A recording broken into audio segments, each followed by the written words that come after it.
So, hello students. So, today you know that GS paper 3 is with us, and so I am going to discuss about economy questions. So, total there are 8 economy questions, 4 economy questions are 10 marker. So, total 8 questions are there.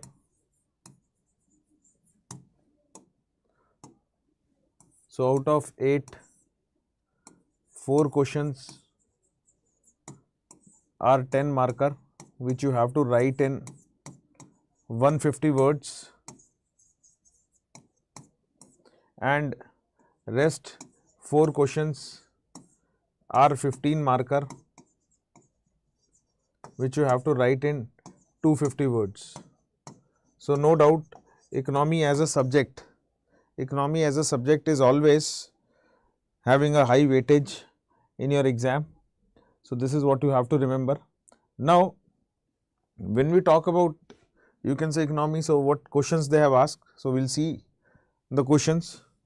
So, like the first question is, faster economic growth requires increased share of the manufacturing sector in GDP, particularly of MSME. Now, here you have to comment on the present policies of the government in this regard. So, if you see what question says, faster economic growth requires increased share of the manufacturing sector in GDP, particularly of MSME. So, even if you have seen that previously also government has focused on such type of question. So, we can say that they have asked a question that, can India achieve a growth target without a strong industrial base? So, you can say this question is on similar lines.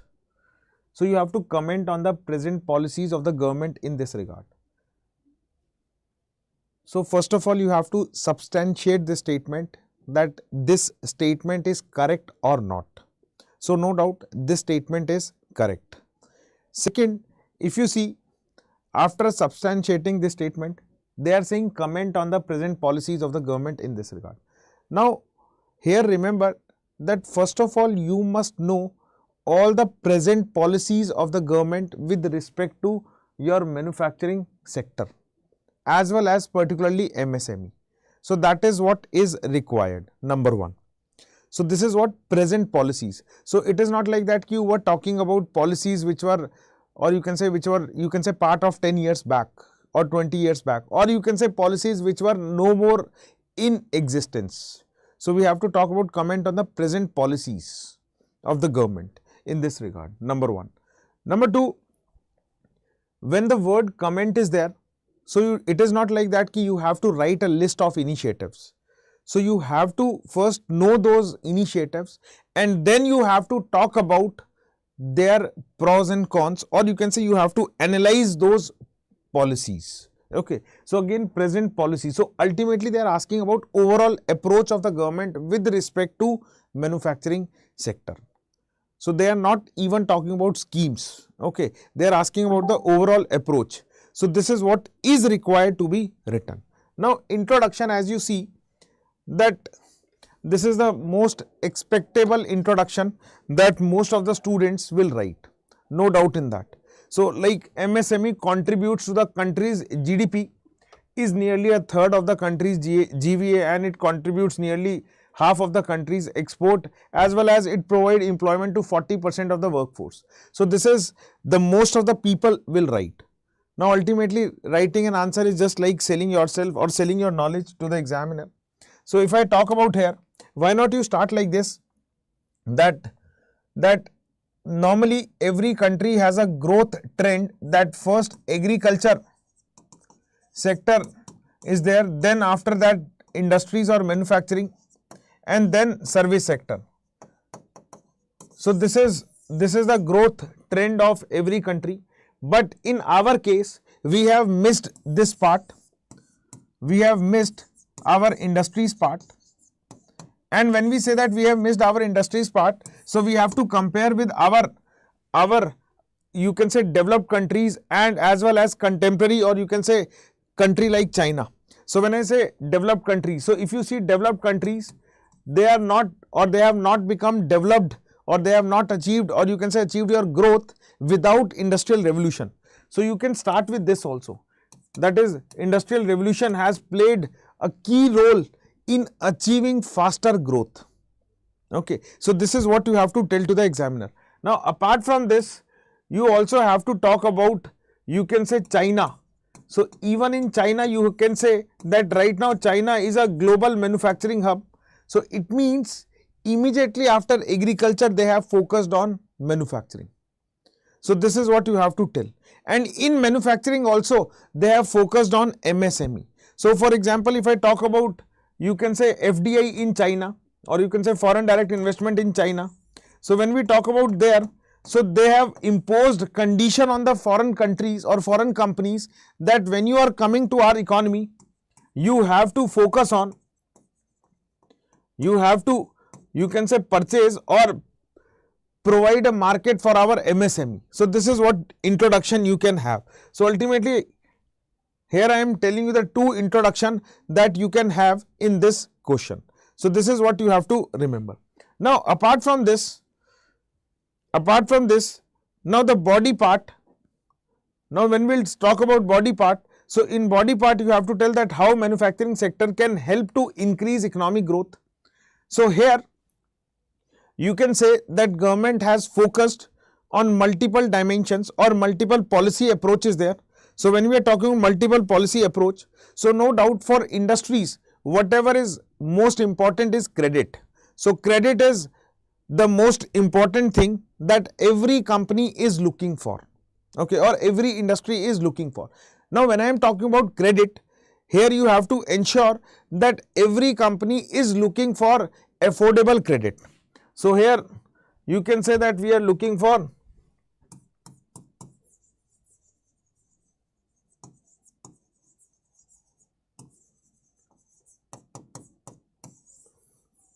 affordable credit. So here we are looking for affordable credit. So ultimately affordable means that we need a credit at less rate of interest, and for that government has taken initiative, for example in the form of gift city, where you talk about International Financial Service Center. So here you have to tell that this will help every sector or especially industry to have a affordable credit. Also government has come out with so many schemes. For example, if I talk about MSME credit guarantee scheme,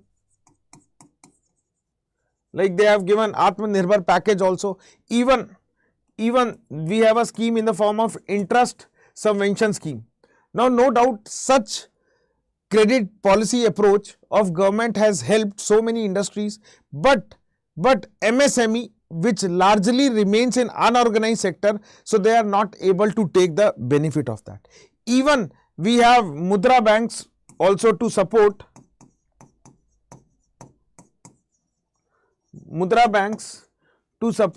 credit facility to MSME. Clear? So this is what you have to understood. Now this is what the first approach of the government with respect to a manufacturing sector is credit. Second approach is with respect to cluster based approach. Now cluster based approach is very interesting. So under cluster based approach, so you frequently see in the newspaper that government is talking about textile parks. So these things you have to mention in the question. Okay, textile park, semiconductor park, okay, pharmaceutical park, electronic park. So government is working over that, defense park. So these are the things that you have to talk about. So we can say that what is the approach of the government under cluster based approaches, that whatever existing industries that we have, or you can say that is our strength, like textile is our strength. So government is focusing on textile park. So textile is also labor intensive.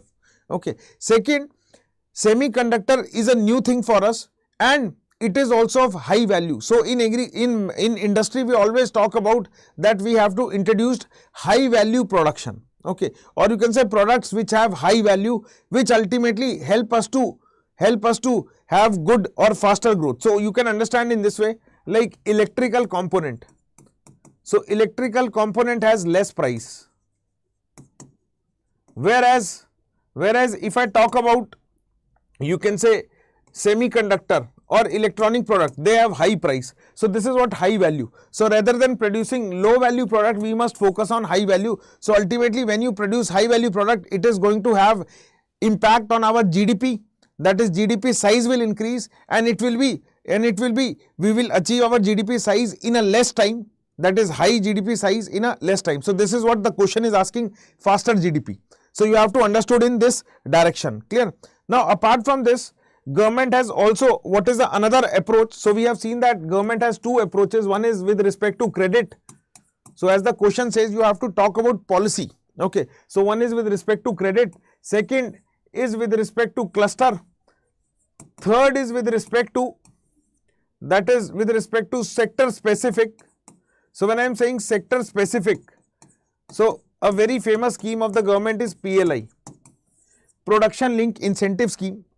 Now this PLI, no doubt, is a sector specific scheme. As the question says, you have to comment on that also.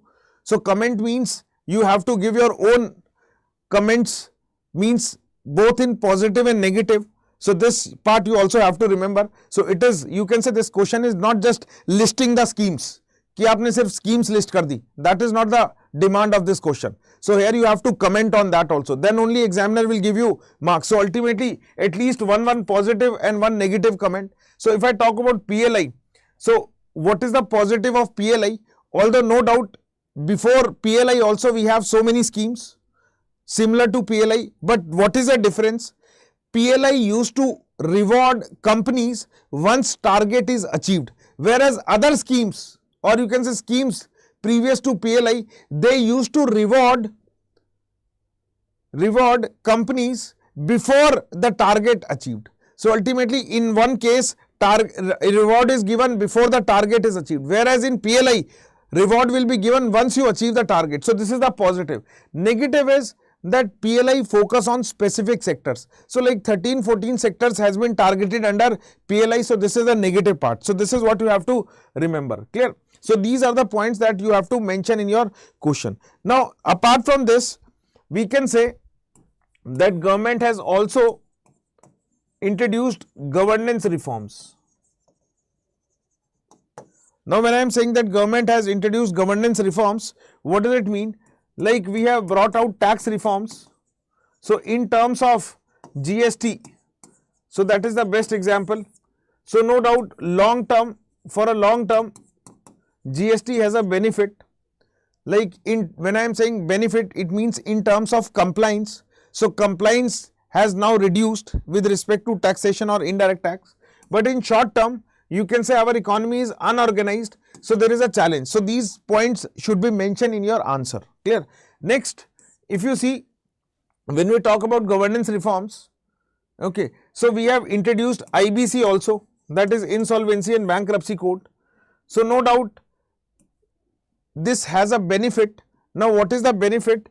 That now if company owner is not able to run the company, so they have an option to exit. So this is the positive point.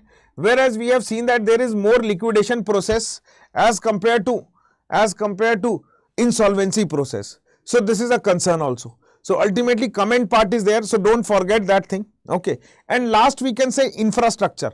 So what is the another approach of government with respect to policy approach with respect to industry is infrastructure. Now in case of infrastructure, you can say that infrastructure act as a catalyst. Catalyst means whatever growth we have to achieve, that we will achieve in less time if we have a world class infrastructure. So this is what you have to remember. And second, when it comes to negative, so you have to remember this thing also, right in this, that there is unequitable distribution of infrastructure in our country. Clear? Unequal distribution of infrastructure in our country. So this is, you can say, mains discussion part, or you can say whatever today we have. So that is why I am telling you the points that you must cover. Okay. So these are the 5 points or 5 approaches that you have to cover in your answer, because as the question says, comment on the present policies. So present policies must be, you can say, analyzed. Okay, analyze. So that is why comment word is there. Otherwise, if you have to just list, so they have mentioned that what are the initiatives taken with respect to industries. Then only you have to write initiatives. Clear? Clear? So this is what you have to remember. Okay. Okay. So this is what is the part that you have to mention. Clear? So this is the body part. Okay. So whatever points I have told you, so it has been written here. Now conclusion. So in conclusion you can write that without strong industrial base we cannot think of faster economic growth, although this is the question of UPSC in previous year also. Clear? So this is what you have to mention. Okay. Now next question is, what is the status of digitalization in the Indian economy? Examine the problems faced in this regard and suggest improvements. So this is again a easy question.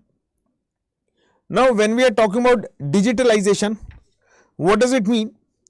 So no doubt digital revolution has played an important role in current context, especially the question has been asked in context of Indian economy.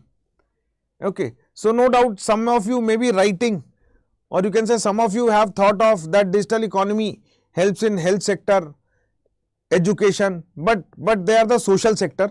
But the question you have to stick to yourself to Indian economy.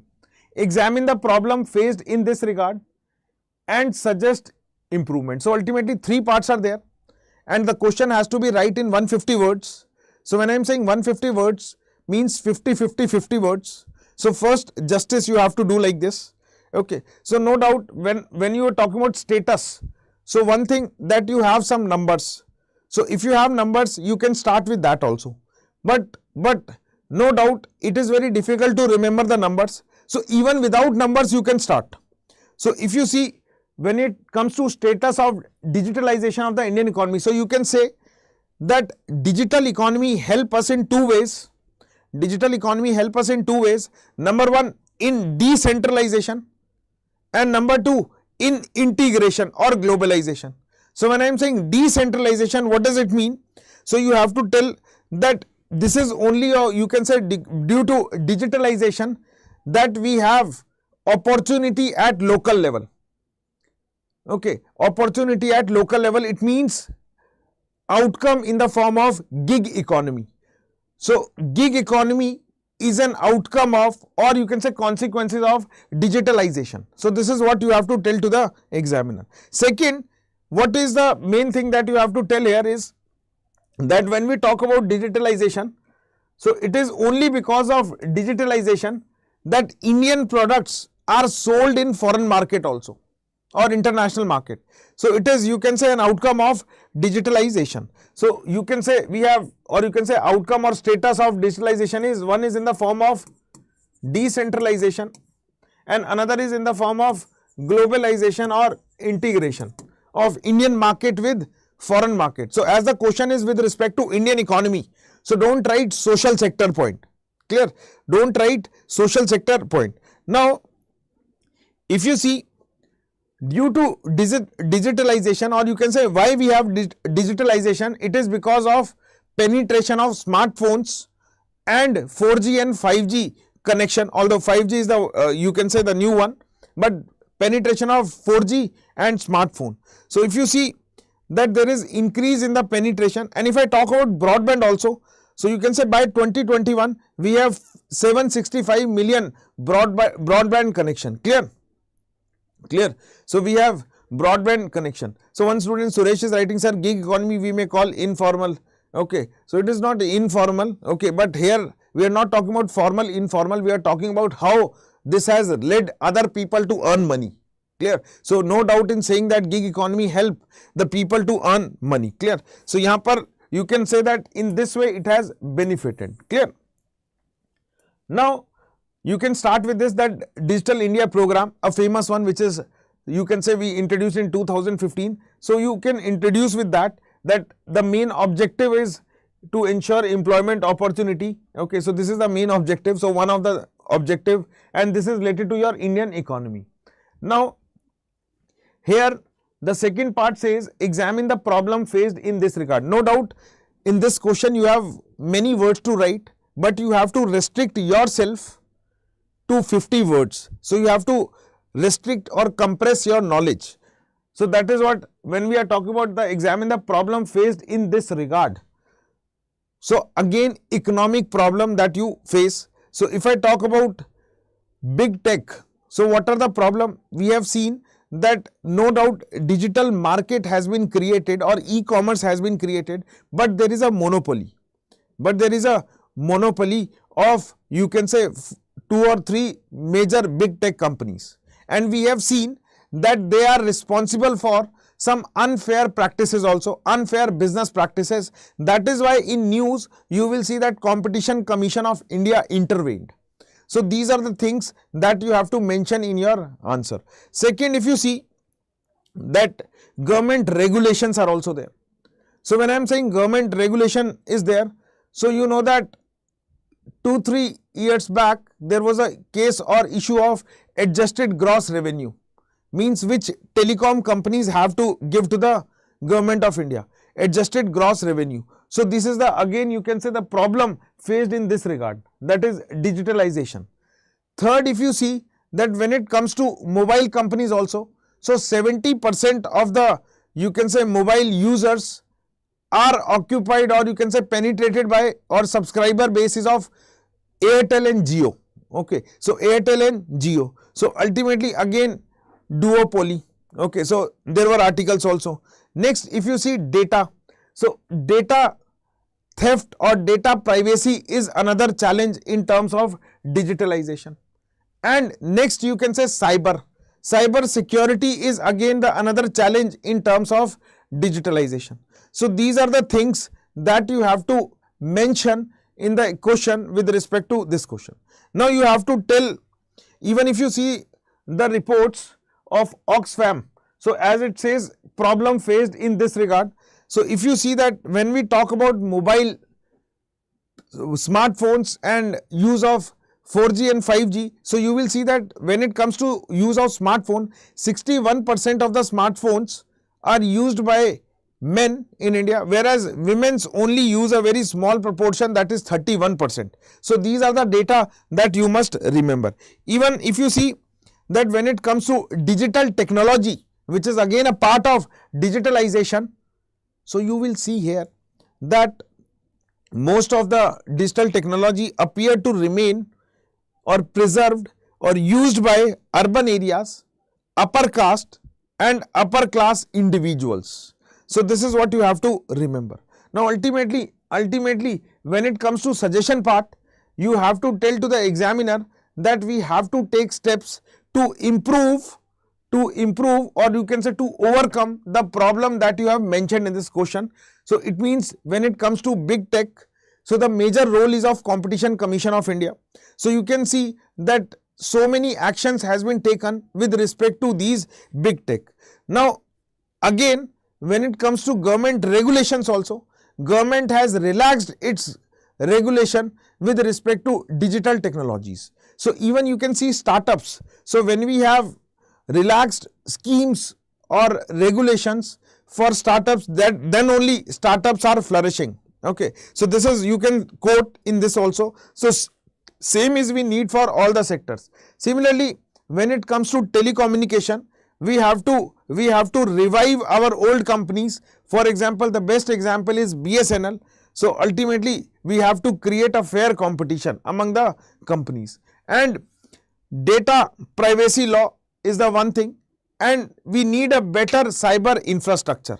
So these should be the points that you have to mention in this question. So as I say that this is the question where you have to write 50 words in each.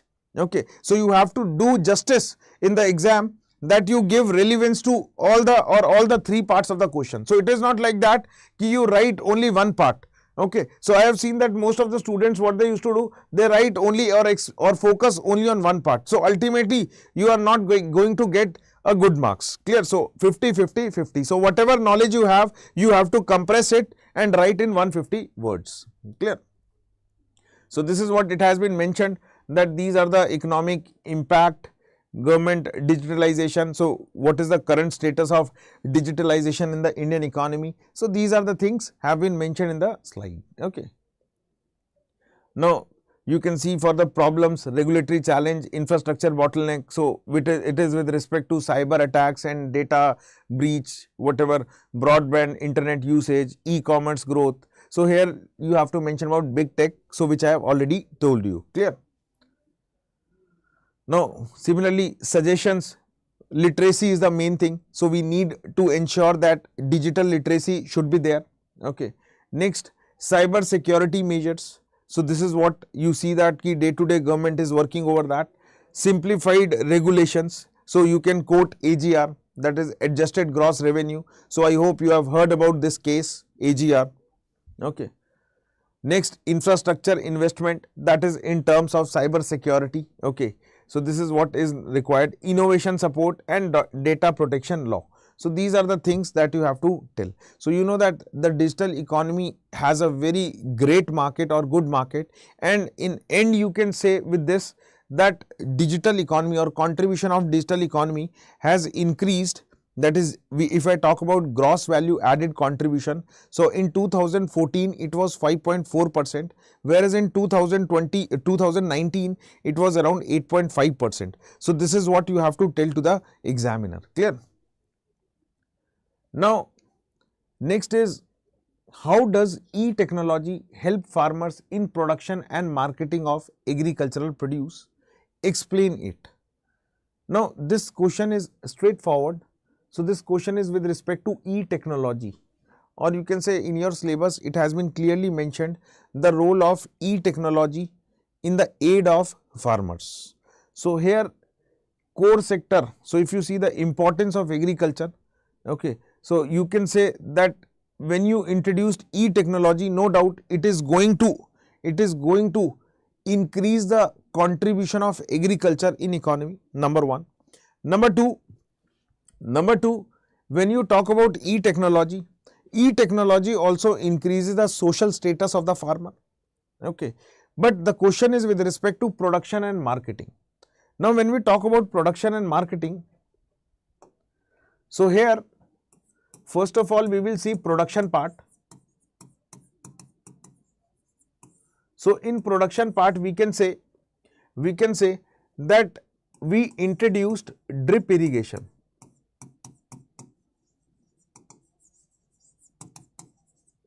Drip irrigation or micro irrigation.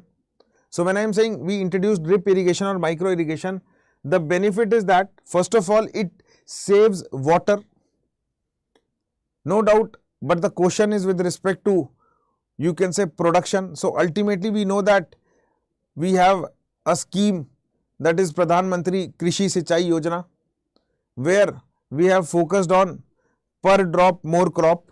So drip irrigation help us to increase production and productivity.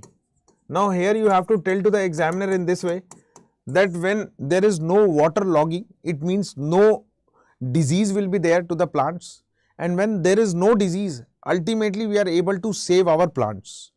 So that is responsible for increased production and productivity. So this is what you have to tell to the examiner. So drip irrigation is one thing. Second, you know that to test the quality of the soil, we have a soil health card scheme.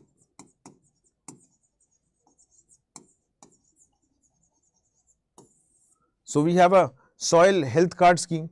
So in soil health card scheme, you know that the quality of the soil is tested in terms of you can say the nutrient in that soil, and accordingly the farmer has to use the soil. So ultimately when you are doing this thing, so this is also responsible for increasing the productivity and production and productivity of the agriculture. Third, even in seeds also, when we purchase seeds, so you know that we have certified seeds.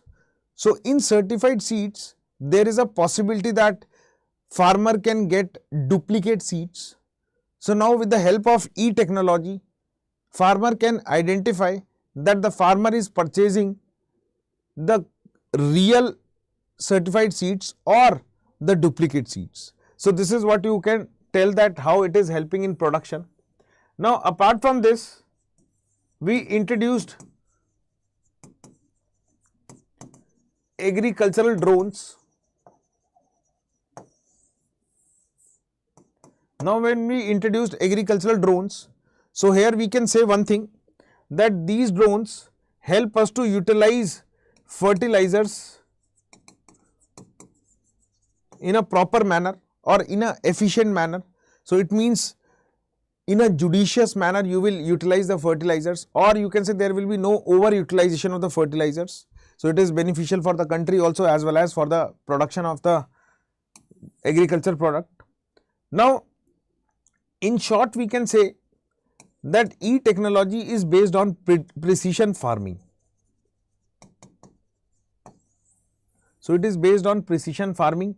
So that has been targeted under this production. Now apart from this, the important thing is that information.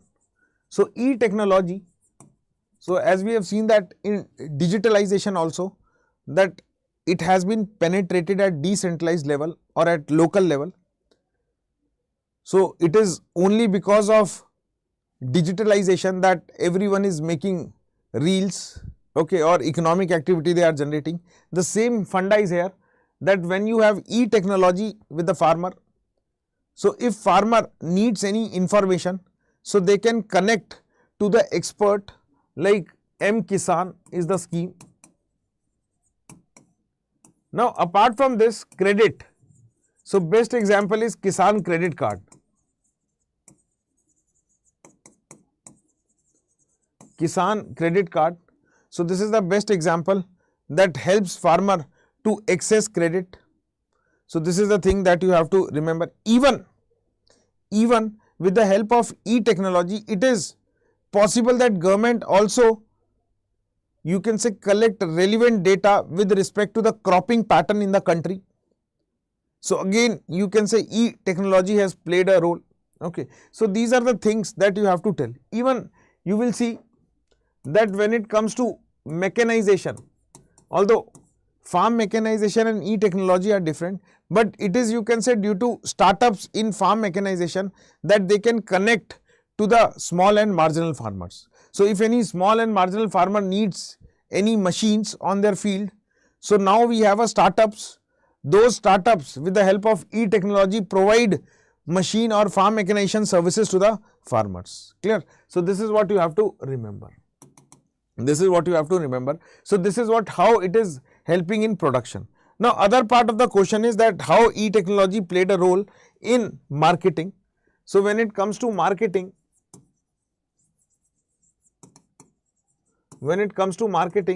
the main thing that you have to remember is e-NAM.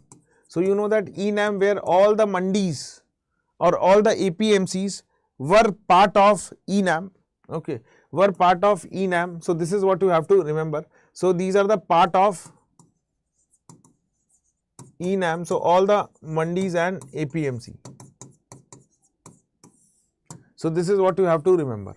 Number one. Number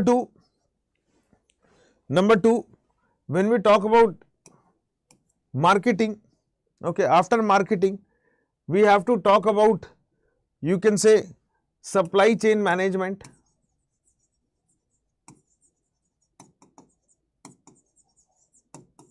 So when we talk about supply chain management, so you can say that whatever supply chain is there, or you can say cold storage and all those things, that is again integrated with e-NAM, okay, or e-technology. Third, you can say we introduced e-warehouse receipt or concept of e-warehouse receipts. So this is, you must know that it is very important initiative with respect to this thing. So ultimately again you have to write good points in this, okay. And fourth, when it comes to marketing, so it is, you can say, apart from e-NAM, farmer can also sell directly to the consumer with the help of e-commerce. So there are so many startups which is providing access to the market directly to the farmer, that is through e-commerce. So ultimately these are the things that you have to mention in your question, okay. Now as the question says that how does e-technology help farmers in production and marketing of agriculture produce. So here it is not only that government initiatives that you have to mention, but you have to mention if any private sector has also taken such initiative. Clear? So that thing also you have to mention here. Clear? So this is what you can see, that online marketplace, access to credit, providing mechanization. So you have to tell that how it is benefiting the farmer with examples. Okay. So best source you can refer is Yojana in Kurukshetra, especially Kurukshetra, that helps you a lot in this, you can say, e-technology. Clear? So these are the things that has been mentioned with everything. Okay. Now next is state the objectives and measures of land reforms in India. Discuss how land ceiling policy on land holding can be considered as an effective reform under economic criteria. So here what it is saying, state the objectives and measures of land reforms in India. So ultimately first you have to talk about objectives and measures. Discuss how land ceiling policy on land holding can be considered as an effective reform under economic criteria. So again there are three parts. So first you have to tell objective, then measures, and then you have to discuss land ceiling policy on land holding which is considered as an effective reforms under economic criteria. Now when we talk about land reforms, so you have to remember that land reforms initiatives has been taken immediately after independence. And why it has been taken immediately after independence? Because it is the need of the hour. So you know that majority of our population that time is dependent on agriculture, and we know that if you want to bring people out of poverty, so land reforms are must. So keeping that thing in mind, so you have to tell what are the objective. So first is social justice.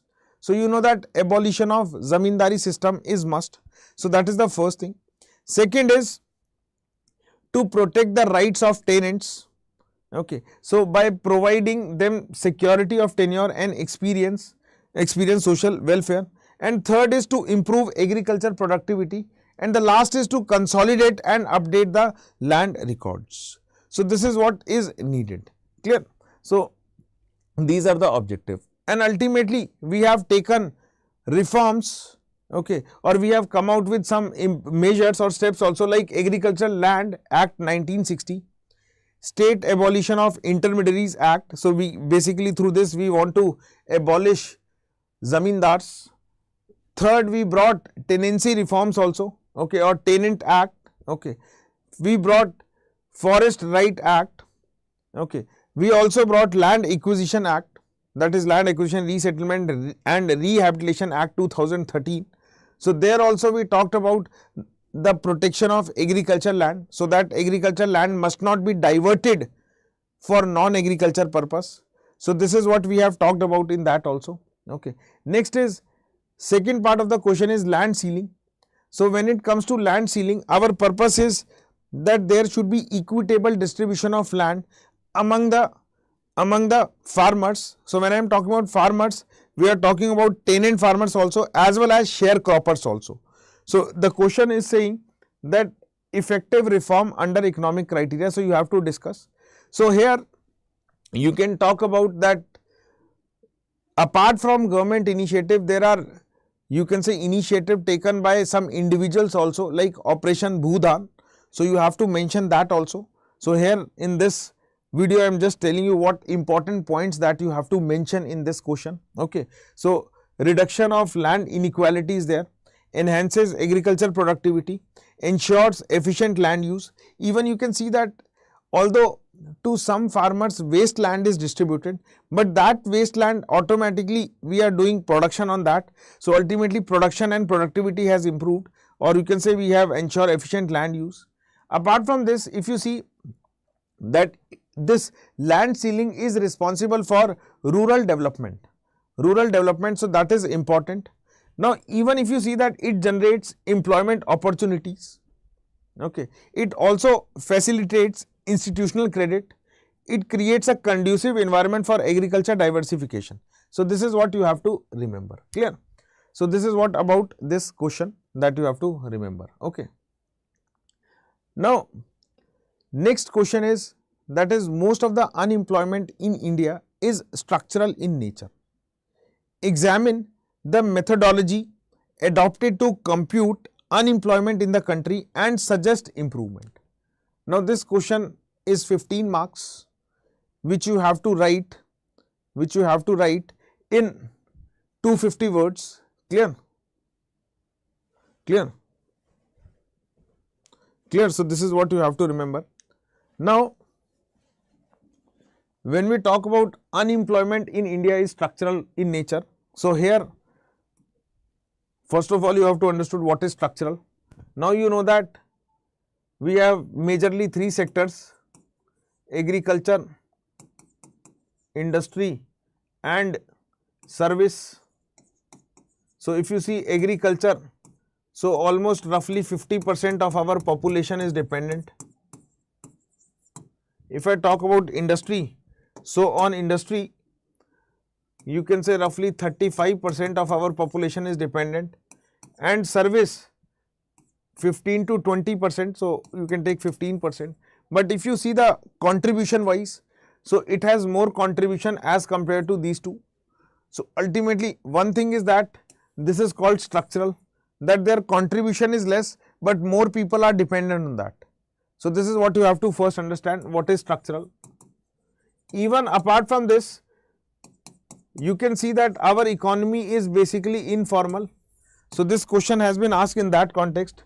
So you have to tell that most of the unemployment in India is structural in nature. So first of all you have to agree with that. Even if you see the data also, that most of our workers belong to casual employment. Okay, casual employment. So in formal sector the employment is less than 20%. So in or you can say in the case of informal sector the employment is more than 80%. So I am talking about unorganized or informal sector. So this is what you have to remember. Clear? Now here you have to tell examine the methodology adopted to compute unemployment in the country. Now this question is very interesting. So you know that we have labor force periodic survey. So that is the thing that you must have to mention here. So labor force periodic survey used to come, you can say, on an annual basis, whereas it used to come on quarterly basis also. So when I am saying quarterly basis, so in quarterly basis we used to measure only for urban areas, whereas in the annual report we used to measure for both rural and urban, that is pan India. So this is what you have to first tell to the examiner. So because it is talking about examine the methodology. Now what is the flaw in that? Why not we measure for, you can say, urban rural area quarterly basis? So this is what it is important. Also if you see what is the flaw here is that there is a concept of voluntarily and involuntarily unemployment. Okay, so ultimately you have to talk about that also. So when we measure, you can say, employment, so it takes into count only voluntarily unemployed. Okay, so you can say involuntarily. Okay, so this is what you have to talk about, voluntarily and involuntarily also. So if you know that concept, you can write this answer very well. So keeping that thing in mind, you can see that structural unemployment is a category of involuntary unemployment caused by differences between the skill possessed by unemployed population and the jobs available in the market. So again you can see that skill mismatch is also there. So when we are talking about skill mismatch, what does it mean? Our industries are looking for skills which is needed by Industrial Revolution 4.0. Okay, which is needed by Industrial Revolution 4.0, but our skills available with the people is not matching that Industrial Revolution 4.0. So this is the biggest challenge. Clear?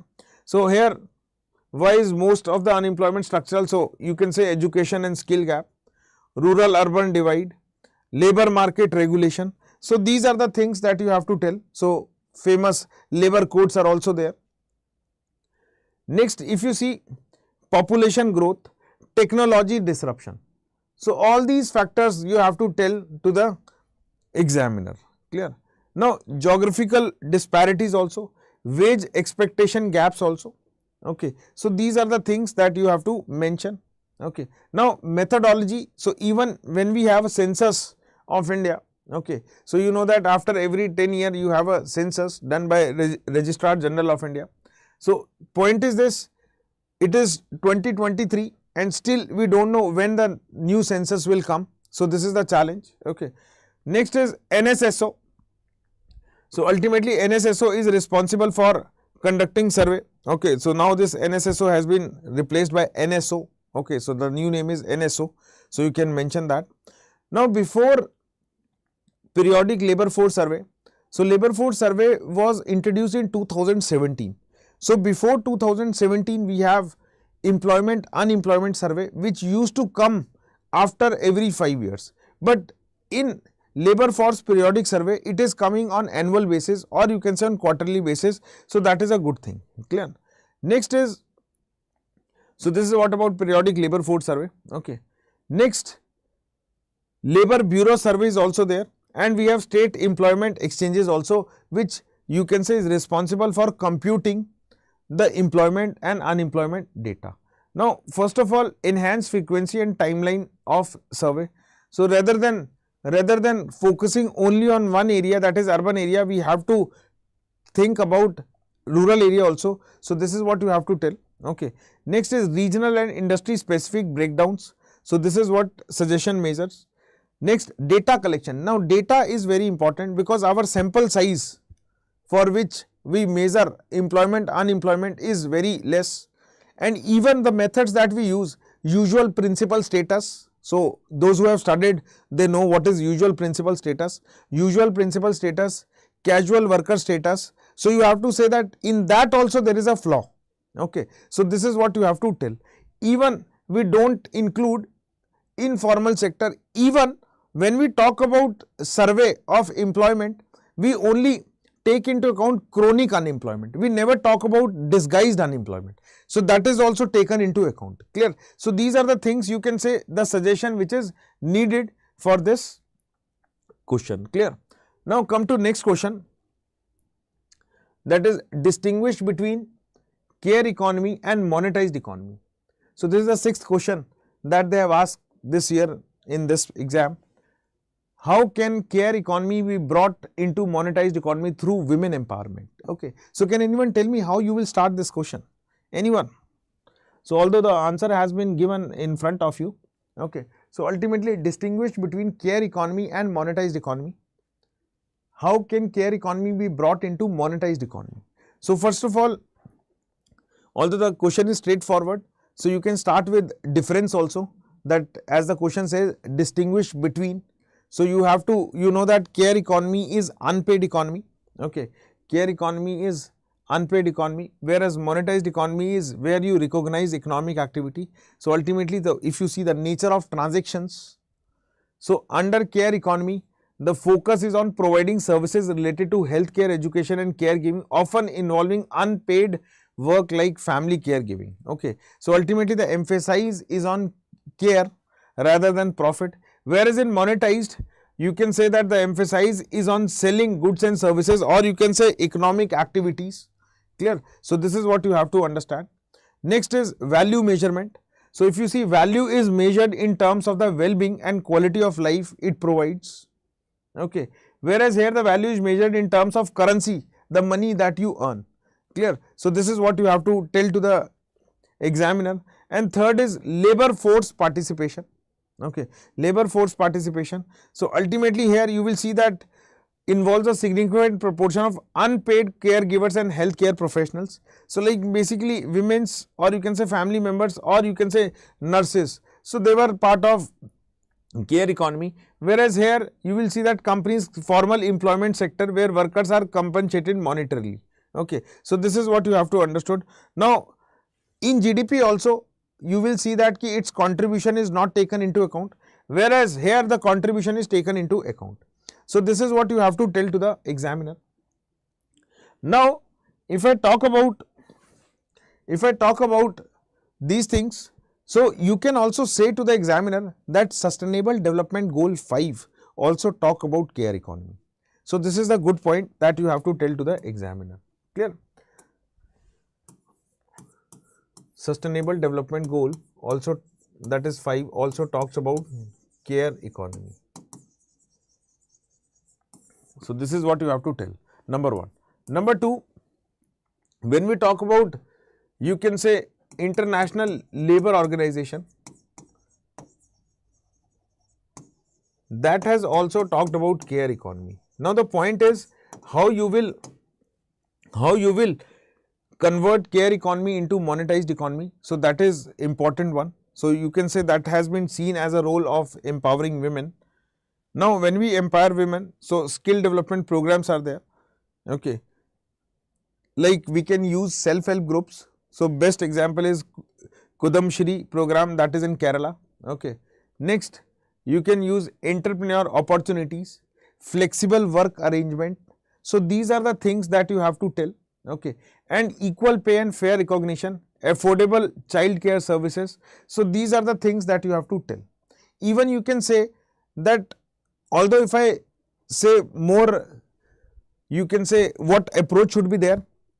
So here your approach should be there. First of all, you have to recognize the caregivers. So recognition is the first step of every economy, either it is informal or anything. So you have to first recognize. Now once you recognize caregiver, so here you can say recognition and recognition of work also, because once you recognize the work, so again we have to think of that just like women get maternity leave, men can also get paternity leave.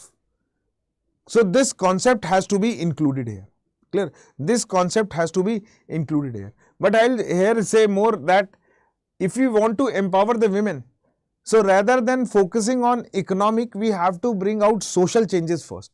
Then only economic changes benefit can be taken. So these points also you can write in the question, clear? So ultimately you can say that here we need reforms at multiple level.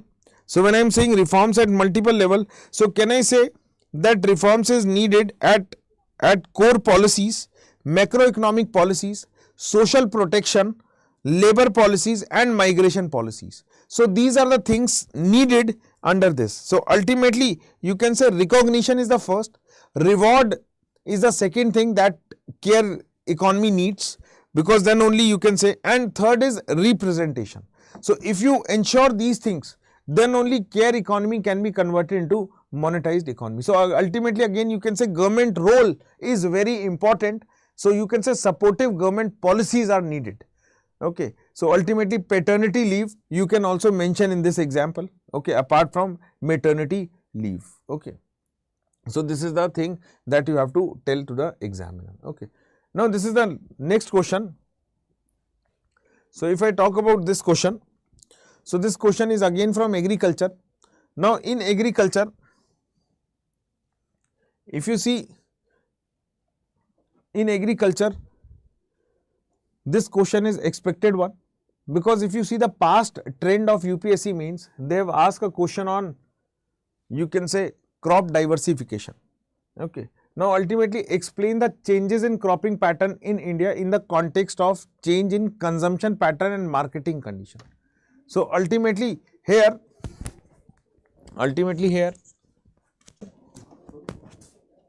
you will see that you have to tell that cropping pattern in India is characterized with changes in time and space, okay, or you can say agriculture in India is still evolving and cropping pattern, okay, is going to change because of change in consumption pattern and marketing condition. Now here you can say that India is recognized as diabetic world. India is recognized as diabetic world. So ultimately now people are shifting from rice and wheat to millet consumption, okay. So this is what is needed to shift to, or you can say change our cropping pattern. Now if you see in India that on the majority of agriculture land, rice, wheat, cotton and sugarcane cultivation is there. So that has, you can say, impact on other factors also like environment. Now keeping that thing in mind, okay, so this question says consumption pattern. So ultimately no doubt in saying that natural factor and anthropogenic factors are there, which is responsible for changing the cropping pattern, clear? So natural are this thing, okay, but this question has to be analyzed in terms of consumption pattern and marketing condition. So ultimately our focus is more on anthropogenic factor. Now there is a demand for nutritious food. So you know that income of the people has increased, so they demand more nutritious food. So this is what you have to focus. So ultimately, if we are consuming animal husbandry products also, so in that also there is a need that we have to cultivate fodder which is rich or enriched, clear, or you can say which is of good quality, which can be given to animals or cattle. So this is what you have to remember, clear. Next, if you see environmental consciousness, okay, so now people are aware that we have to go for organic foods, okay. Next, rise in processed food consumptions, okay. So this is what you have to tell in this question. Health consciousness, demand for livestock and fuel feed, e-commerce. So these are the some simple things that you have to tell. Now market condition says what? That export demand is there. So like if I talk about organic, so in organic also there are two schemes, one is PGS and one is NPOP. So we are talking here about NPOP. So NPOP has a more demand. So I hope you know what is NPOP. So that you have to tell in this question. So you have to talk about NPOP program. So that has a more demand, clear. Next, you can say commodity prices, okay, plus external factors. So you know that rice, wheat prices get fluctuated due to overproduction in the market. So there is a need that we have to shift to horticulture, okay, where prices get fluctuated. Like if I talk about milk, so no doubt milk price also get fluctuate, but as compared to rice, wheat, it is less. So this is what you have to remember, clear. Now next, come to the last question, that is direct and indirect subsidies provided to farm sector in India. Now this question is again easy one. Now first of all, you know what are direct and indirect. So direct subsidies are those subsidies which are given for the input like seed, fertilizers, pesticides. So they are direct subsidies. They are the direct subsidies. Indirect subsidies like given for electricity, okay, given for, you can say, research and development. So they are indirect. So here you have to tell that what are direct and indirect subsidies provided to farm sector in India. Even you are providing subsidy to credit, that is a direct subsidy, clear. So this is what you have to tell. So even if you see that economic survey also talk about subsidies, so this is what you have to mention in this question. Now input subsidies, so what are direct subsidies? So straightforward question is there. So MSP input subsidies like in the form of this, okay. Direct income support, like we have so many schemes like PM Kisan, okay, Kalia scheme of Odisha, Raitu Bandhu of Telangana, export promotion schemes. So these are the things that you have to mention. Next is infrastructure development, okay, Pradhan Mantri Fasal Bima Yojana. So all these are, you can say, an example of indirect subsidies. Credit subsidies, okay, so credit is part of direct one, okay. Research and extension, so this is what you have to tell. Now when it comes to WTO, so in WTO you have talked about national treatment. So here you have to mention about that. So ultimately the second part of the question is discuss the issues raised by World Trade Organization in relation to agricultural subsidies. The famous one is peace clause, that you have to mention here. So they are not talking about that recent issues. So ultimately whatever issues has been raised till now in WTO, you have to talk about all that. That is why this question is of 250 marks. So if it is of recent one, then you have to talk about, you can say, export subsidies and all that which remain in use, but they are talking about whatever issues are raised in WTO. So again, national treatment is one thing that you have to talk about. Sanitary and phytosanitary measures, you have to talk about that issue also. You have to talk about all the boxes, that is amber box, blue box, green box. You have to talk about all these things, clear. Access to markets. So basically US used to demand that Indian market should be, or you can say India should provide access to US agriculture products in their market.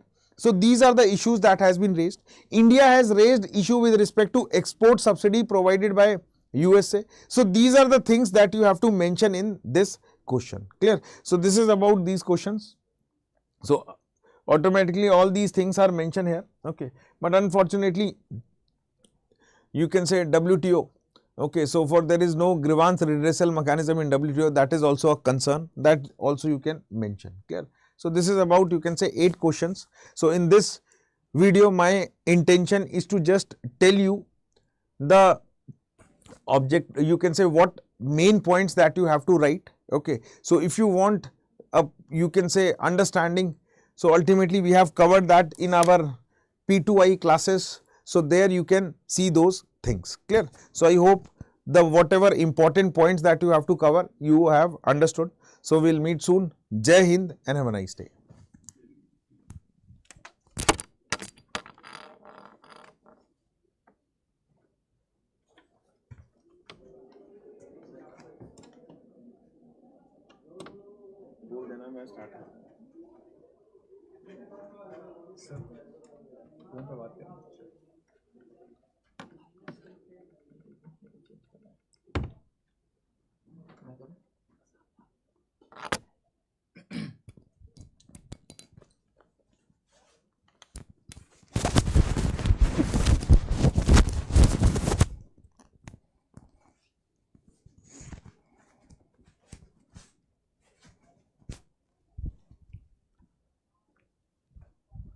Hello, good evening students.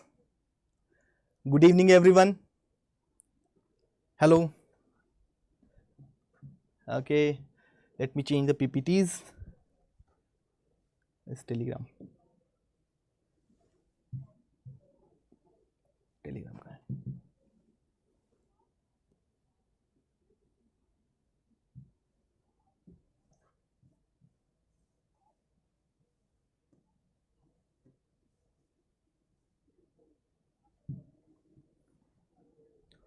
Hello, good evening. Hello, Priyanka, Anand, Suresh. Hello.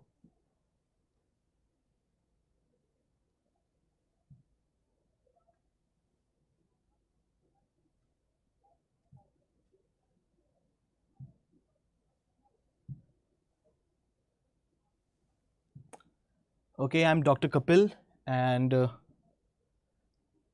I'll be taking your environment and disaster management questions and all the discussions with me. Yes. Did you like the paper? Did you like the questions? Did you read them? Or for that matter, did you attempt it?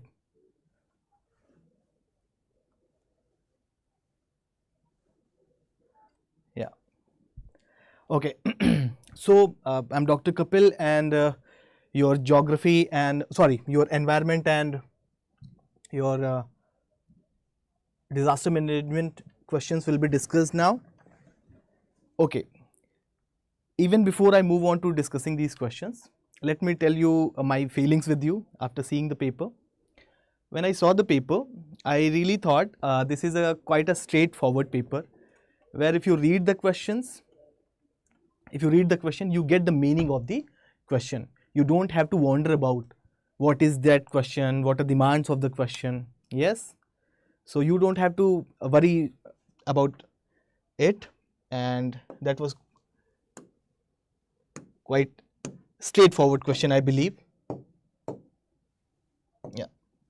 Okay, now before moving on to discussion, let me tell you the theme of answer writing. Okay, how you can write your answers, any answer from any subject, be it your environment, be it your geography, economy, or any subject you have. See, in any question, for example, a question is given, any question. Okay, you know, the answers are written in some parameters, or there's some structure. The structure can be your introduction. And what is introduction? It is not like just for the sake of writing an introduction, you are writing an introduction. You are writing an introduction just to tell the examiner that I have understood the question. Just by reading your introduction, the examiner understands that, okay, this boy or girl, this aspirant has understood the question. Now he will answer this in the body part. Yes, he will address the demands of the question in the body part. But in the introduction, you have to have the understanding of the question. So the question, this introduction must be explanatory of question. Whatever is the question, it must explain that by defining the term, definition. Yes, if there's a technical term, you can define that always, and if not, you can always use some data or fact just to introduce the answer. By giving some data, some relevant facts, you can always tell the examiner, see, I have understood the question, and even after understanding the question, I have some data and some fact related to this question, and I can answer this. You can always relate it with some current events. Because in UPSC, the nature of questions have been such that you can always find a linkage with current affairs. So do not shy away from mentioning the current events which have been related or which have been relevant to the given question. Yes, you should always do that.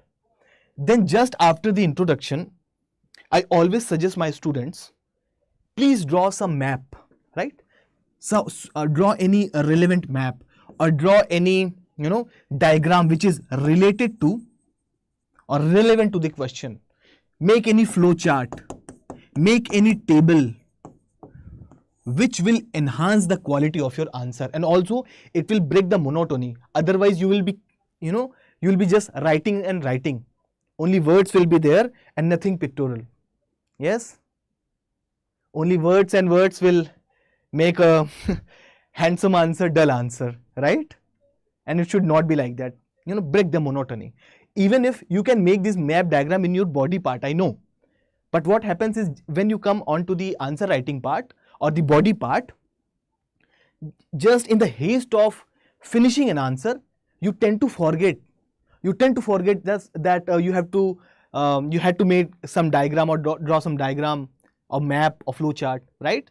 So my suggestion is, just after introduction, make a good diagram, be it map, be it flow chart or anything. I'll show you how.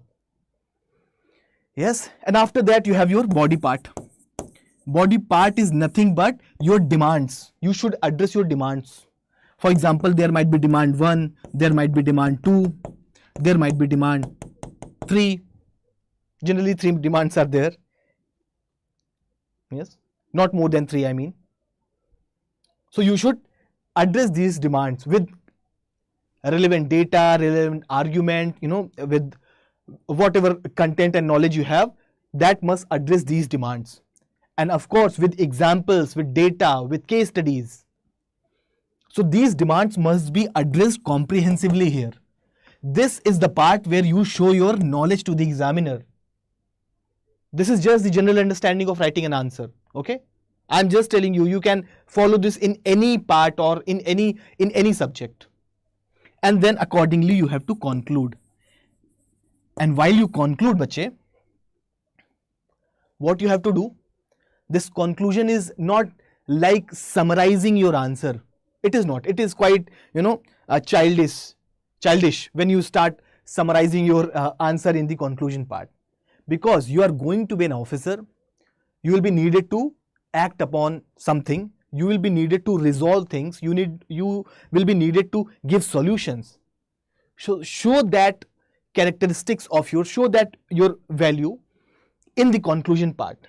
Do you really think this is a question, or any question in the examination is a test of your knowledge only? No. Your content, your writing, your words will also reflect your personality. So give something like solution here, right? If you know some significance of it, write it down. This is obviously in obliques. You cannot write down all the things here. If you know some application of that concept, mention it. Your application. If you have something like your way forward, which is futuristic, do mention. Yes, everybody getting what I am trying to convey here?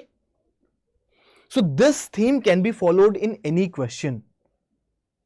This theme can be followed in any question. Obviously, in polity or in some subjects, you cannot make, maps. But more often than not, you will have some diagram, flow chart or table. Do draw them. Okay, now coming on to the question, not wasting much time here. In fact, not wasting, this was something which I really, thought that this is important. Okay, now the first question is here. Now, these questions which has been asked in environment and disaster management part, I really found them, I won't say any easy question, yes, This is not something because, just sitting out of the examination hall and saying that, okay, this is an easy question. That is quite easy to say. But I would always say these are some straightforward questions. Even if you do not have much content on it, much knowledge on it, just by your common sense, just by your general understanding, you can write very good answers here. Okay, and if you are writing mains examination, I really expect that you have a very good knowledge upon these topics as well. So let's move on. The first question is dam failures are always catastrophic, especially on the downstream side, resulting in a colossal loss of life and property. This is purely a statement till now, right? Up to this point, this is purely a statement that dam failures are always catastrophic, especially on the downstream side. That is quite, self-explanatory, nothing to explain, that is fine. Resulting in a colossal loss of life and property. Yes, that is also true. Now, analyze the various causes of dam failures. This is analyze the various causes. This is your first demand. This is your first demand, right? And then you have to give 2 examples of large dam failures. 2 examples, this is your demand 2, right? This is your demand 1. Now just read the introduction that dam failure refers to the catastrophic or unexpected breach of a dam structure which may stem from diverse natural and also anthropogenic causes. The impacts of dam failure can be severe and far-reaching, affecting both human lives, infrastructure and the environment. Quite a holistic introduction which is explaining the question also. Now you would always ask, sir, why this question was asked? See, this question I would always say, these are very basic things in your disaster management, this is from disaster management. So this is quite basic question in disaster management. So it's quite static as well. And these dam failures are quite, frequent in India. So that is why I always think that every year, in every monsoon, you would find some debate around, debate happening around the dam failure or dam mismanagement. So this question is quite obvious. Do not, worry why they ask this question. This is quite easy to understand why they ask the question. Even in when the floods intruded in Delhi, there's a lot of debate around lot of barrage and dams, right? Lot of parties blaming each other. So that became a debate point. Now, what I say is just make a map. I know that you cannot remember all of them, right? Even if you remember 4 or 5 dams and their mismanagement, and because of their mismanagement, there would have been some floods, right? Flood situation. Just make a map of India and mention them. Just make a map of India and mention them. And while making a map, do not take more than 10 seconds, right? Like this.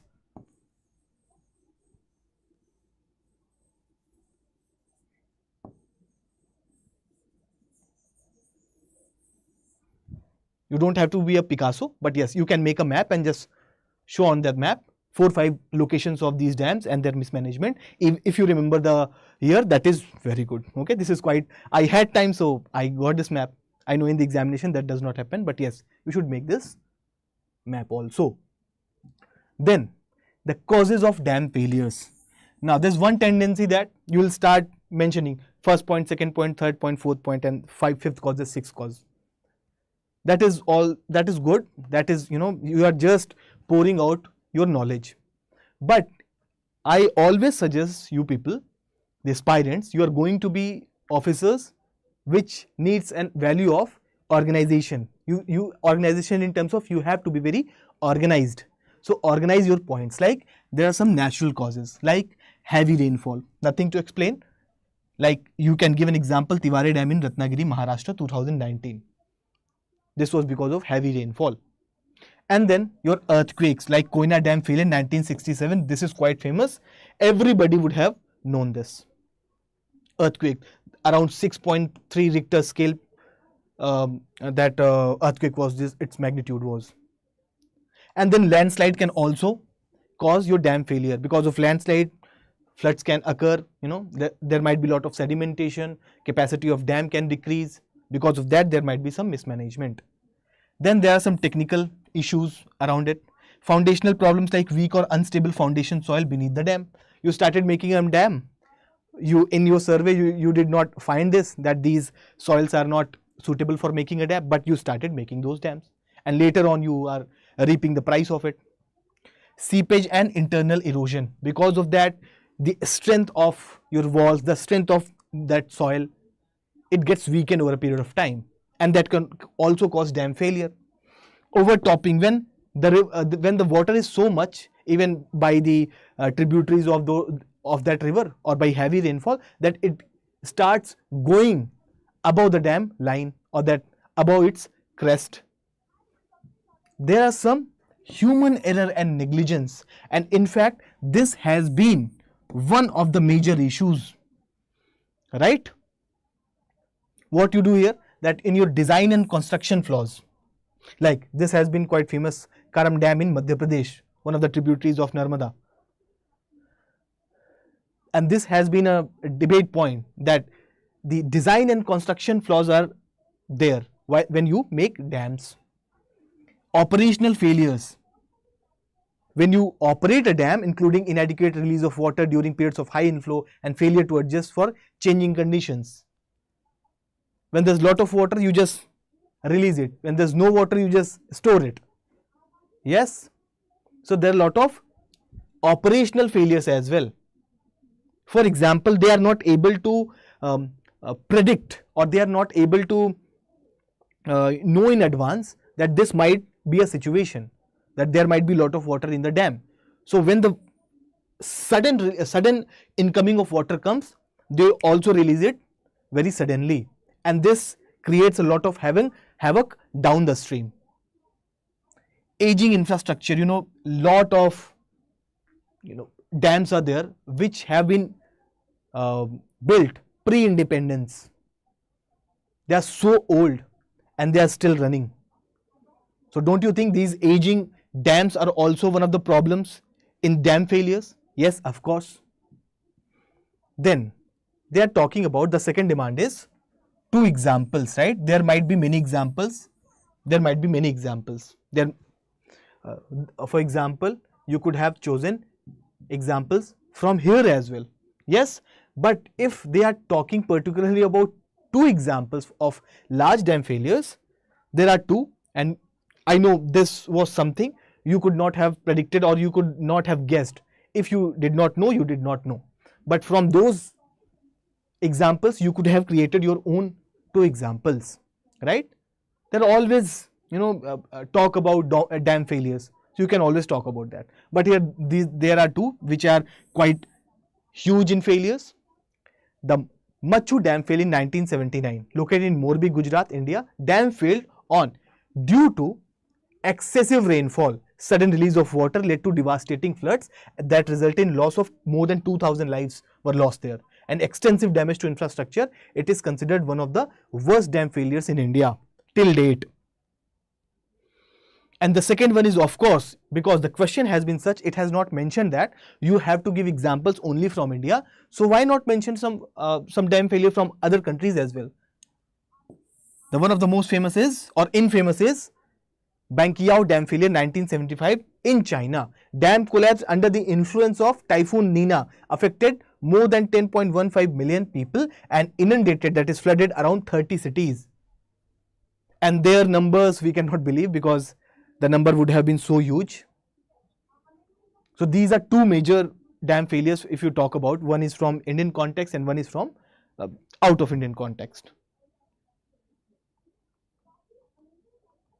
Now, talking about all this, you have addressed the demand of the question, that is the causes. You have analyzed the cause.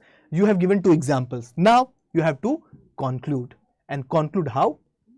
Giving some solutions, giving some way forward, how you can go about it. Like you can always talk about some proactive measures, such as robust maintenance, monitoring and community preparedness. This is always important. Now see, in any disaster, there is disaster cycle, right? Any disaster happen, so you have to be prepared both, like post disaster what you can do and pre-disaster what you can do. So your focus must be more on pre-disaster, because the focus should also be on post-disaster. But if you have done this, then that means your preventive measures, yes, preventive measures, your mitigation measures are robust, and the impact of these failures can be minimized, and post disaster measures will save your lives. Lot of lives will be saved. So if any disaster, if the question is talking about any disaster, just remember this cycle. That is, pre-disaster what you can do, that is prevention, mitigation, survey, early warning system, and so on. And after the disaster what you can do, and even during the disaster how you can manage that. Yes, so this cycle must be in your mind. Any disaster, you have this cycle, and you know the solution, ready-made solution everywhere. You don't have to remember much. And in that you can always measure, like India's Dam Safety Act 2021, your DRIP plan, and your Dharma plan, which is more like application based, real time.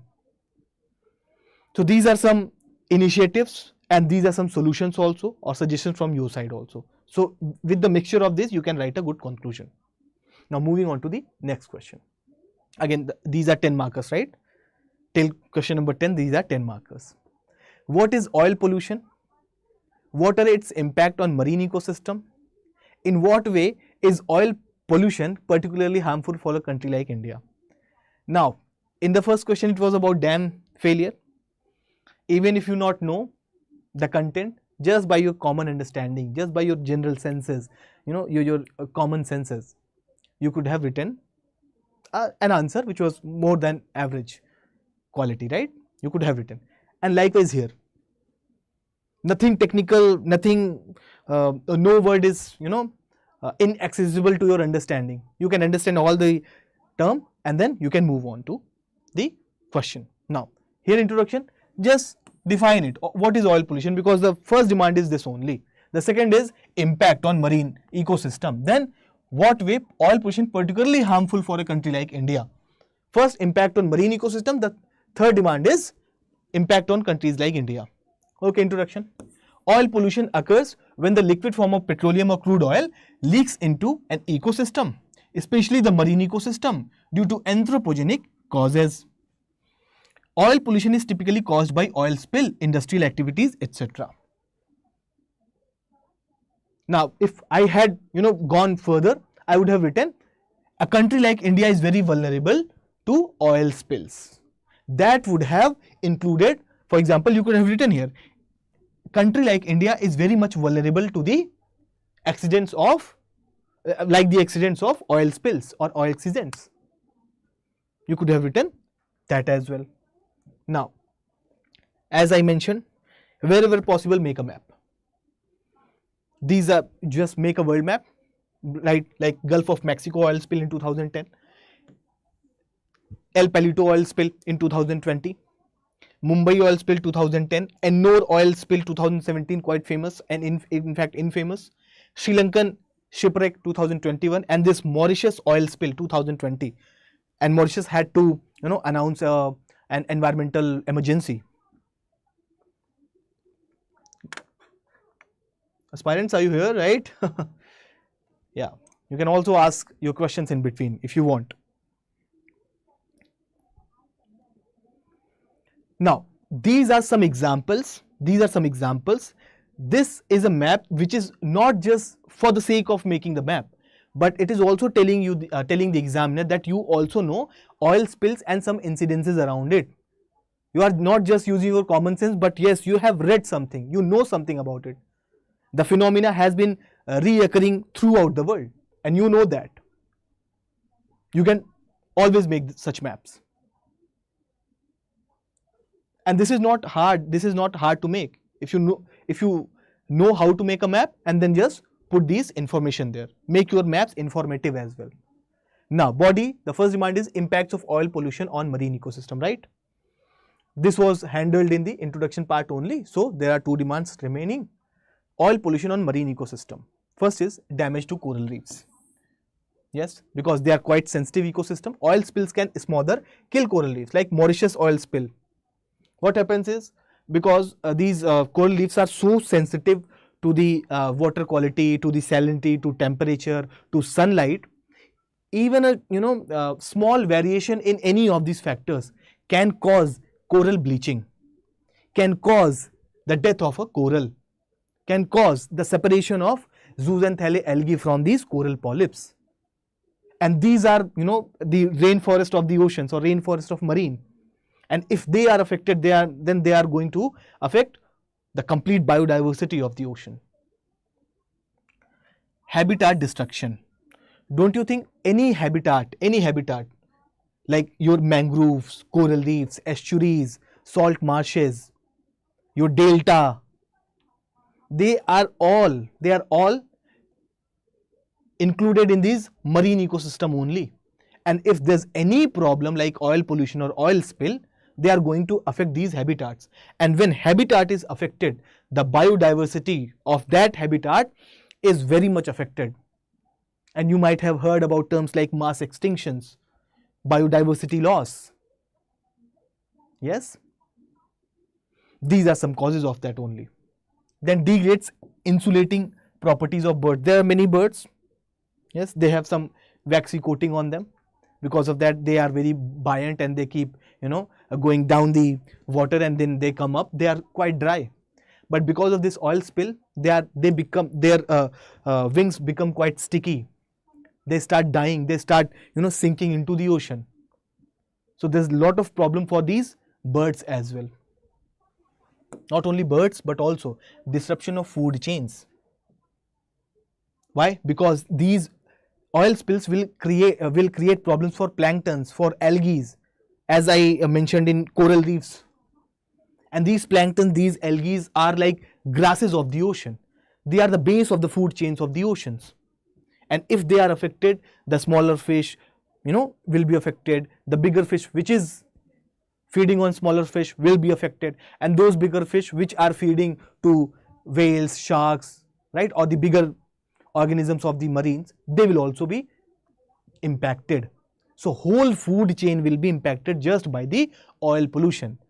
We are just observing like, there's an oil spill on the surface of the ocean. No, this is creating a problem for whole marine ecosystem. Contaminated marine products. Now, the problem is coming back to humans. If these fishes, these, shrimps, these prawns, if they are impacted, there are many people who eat these, there are many non-vegetarian people who eat these organisms. If they are impacted, their health is impacted, don't you think they will also be impacted, the humans who are eating these organisms? Yes, so this will also create human health problem. Like in 2021 oil spill in Red Sea, the seafood got contaminated. And other impacts like amounts of dissolved oxygen in water will be decreased, chokes the respiratory system of marine animals, reduces sunlight penetration, etc. Till the depth of 200-300 meters, there is lot of life. But if because of these oil spill, which are very, very black in nature, in color, the penetration of sunlight will be lessened, it will be decreased. And that will create problem for whole marine ecosystem. Now, the second demand has been addressed here. So, what about the third demand? That is, oil pollution is particularly harmful for a country like India. The following reasons are: extensive coastline. India is quite fortunate in terms of having such a long coastline, more than 7,500 kilometers of coastline we have, which gives a lot of opportunity for us to become a marine power, to become, a blue economy. That is all understandable. But don't you think any opportunity or any exposure also exposes you or also makes you vulnerable towards such accidents or towards such disasters? So, this much of coastline also makes us vulnerable towards these oil spills. Indian coastline serves as a conduit for over 70% of the global oil demand. Why? Because India, buys a lot of crude oil and it refines it and then it sells it. Yes. So if you see the export and import of crude oil, you will be amazed. You will be surprised what is happening, that India is buying the oil and India is exporting the oil. How it's so? That is the case here. High marine activity. strategic location of Indian Ocean, India witnesses high marine activity, making it highly vulnerable to oil spills. Here you can mention we have 13 major ports, more than 200 minor ports, and these ports are having lot of marine activity, right? And if there are a lot of oil spills or the accidents such as oil spills are happening, then this is going to create problem. Ecosystem diversity. Marine ecosystem is incredibly diverse with a wide variety of species inhabiting its coastal areas like western coast. And why only western coast? You know, you have lot of mangrove ecosystem, lot of coral ecosystem, lot of estuarine ecosystem. All these will be affected, like Sundarban, Bhitarkanika, Ramanad, Pichavaram. Write as many names as you can. They all will be affected just by these oil spills. So whole ecosystem, your biodiversity. And see, these Western Ghats also a part of biological hotspots, right? They will be impacted so much that it will create a problem for the whole world. Then it has some economic independence also, right? And if the oil pollution, you know, happens, it also threatens the livelihoods of industries, including like fisheries, tourism, scuba diving. How do you do that? You cannot. You cannot do that. Hello Jagdish, Jai Hind. Okay. So this is also going to create problems for tourism, for fisheries. You cannot go into the ocean or go into the sea and do your fisheries, right? As easily you could have done when there was no oil spill. Or tourism, these jetties, these scuba diving, you cannot do that. And there's a problem like in Goa, it happened in 2010 and the tourism got lessened so much. If you want to go to the beach and you go to the beach and you are having a smell of, you know, crude oil or like petrol or diesel, something like that, would you enjoy this? Would you cherish this? You are booking a flight from Delhi and going to Goa just to have the smell of these oil spills? No. So the tourism also gets lessened.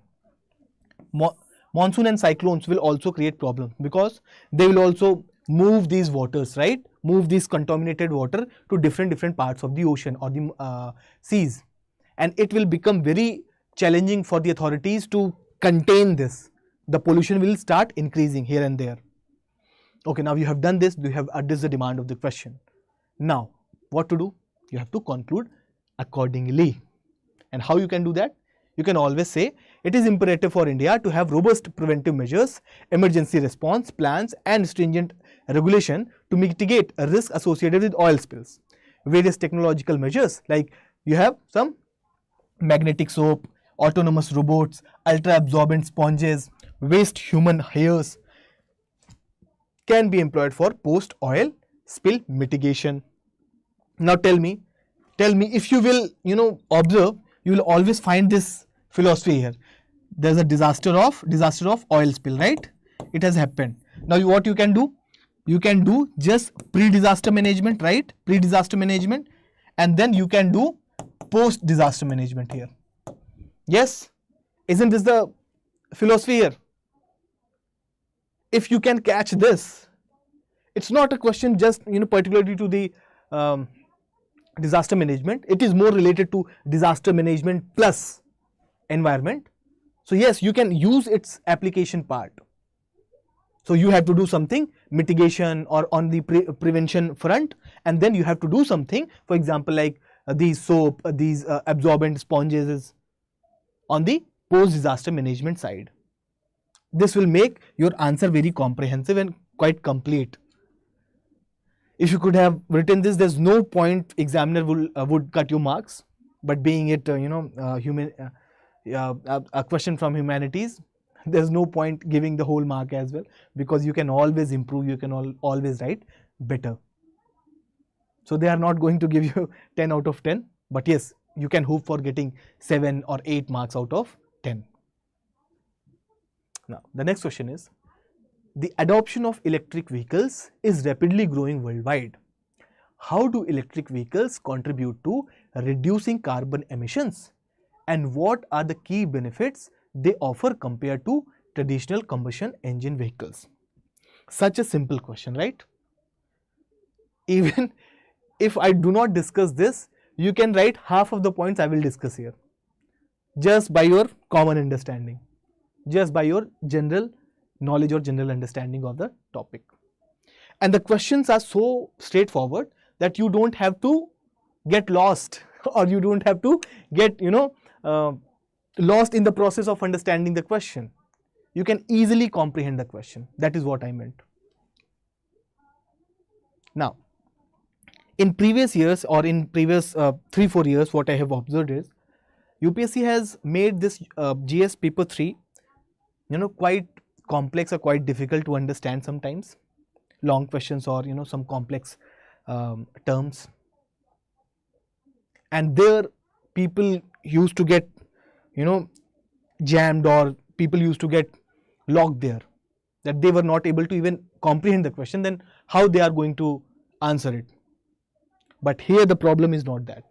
You know this and now write it as better as you can, better than the others, because this is competition, right? And in the competition you don't have to write the best, you have to just write the better answer. Now, adoption of electrical vehicles is rapidly growing worldwide. That's a statement. No problem. How do electric vehicles contribute to reducing carbon emission? That is demand 1. And what are the benefits they offer compared to the traditional combustion engine vehicles? That is demand 2. Simple to understand. Now, going about the introduction. These EVs use one or more electric motors for propulsion instead of an internal combustion engines like the usual diesel petrol cars or motorbikes. They use internal combustion engines, right? But these EVs, they just use batteries, no such engines. They have gained popularity worldwide due to reduced carbon emissions, benefits over traditional combustion engines vehicles, and reduced costs led by R&D like Tesla cars, Tata Nexon, which are quite seen on the road nowadays. Tata Nexon, at least in India. It is yet to come in India, but yes, the worldwide it has been witnessed that these EVs are, their numbers are on a rise. And you can always substantiate this statement with the data, like according to IEA, EVs markets are seeing exponential growth across the world, and the sales exceeded 10 millions in 2022. Quite a number, right?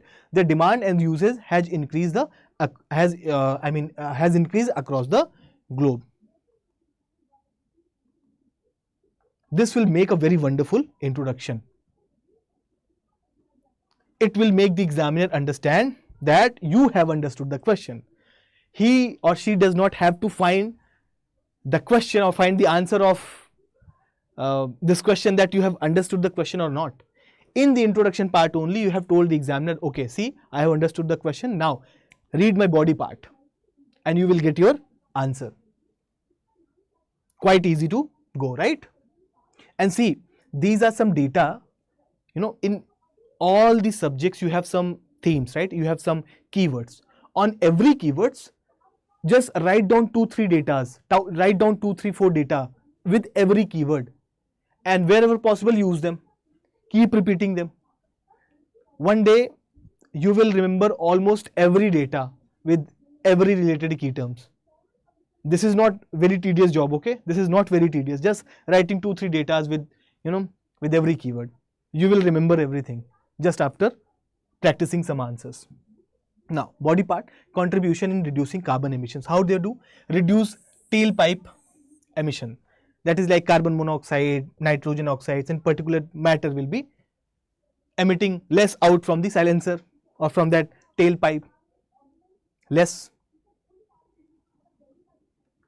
Then decreased carbon intensity of electricity. That means fewer carbon units will be needed for generating large amount of energy. For large amount of energy, you will need fewer carbon units. Example, regions with a high proportion of renewable energy like parts of Europe, and charging the EV can result in significantly lower emission. That is quite easy. This example can be given from anywhere, be it America, Europe, or anywhere like China as well.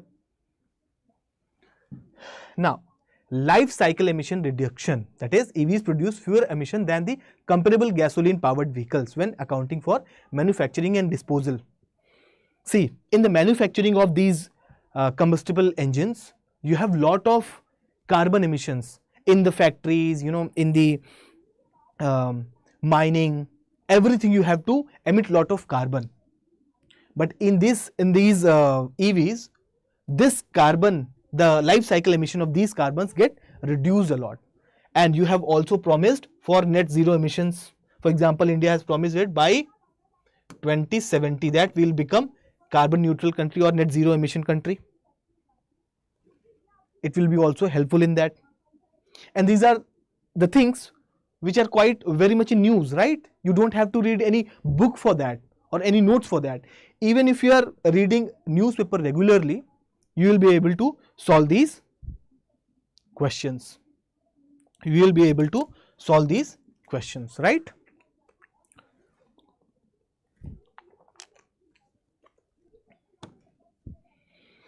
Then reduce dependence on fossil fuels. Quite obvious. And not only fossil fuels but also dependence upon these countries like Middle East or some African or these OPEC countries. The dependence will be decreased. And fossil fuels, obviously it will be decreased because you have EVs now. They don't use fossil fuels. Renewable energy integration, because these EVs can be charged through electricity, right? And these electricity matters. Why? Because electricity is something which will charge the EVs. But this electricity, where is it coming from? That is a matter of concern. If that electricity is coming from a coal thermal power plant, that electricity is what? Generating lot of carbon emission. Only after that it is coming to your EVs. But if that electricity is coming from some wind power plants or solar power plants, that electricity is quite clean, and that electricity can also charge your EVs, right? So they are quite green, they are quite eco-friendly. Now, benefits compared to traditional. The first demand has been addressed. Now we have to talk about the benefits compared to traditional combustion engine vehicles. Now, more or less, the first and second demands are quite same. But when you have to talk about in terms of these engines, these combustion engines, just keep mentioning that this does this does this, and that is fine. For example, EVs have lower carbon emissions than ICEs. Give a data like 60 to 70% in Europe, 60 to 68% in US, 37 to 45% in China. These are the three major players in the EV powerhouse they are right now, right? So they are using less. They are having lower carbon emissions than ICEs.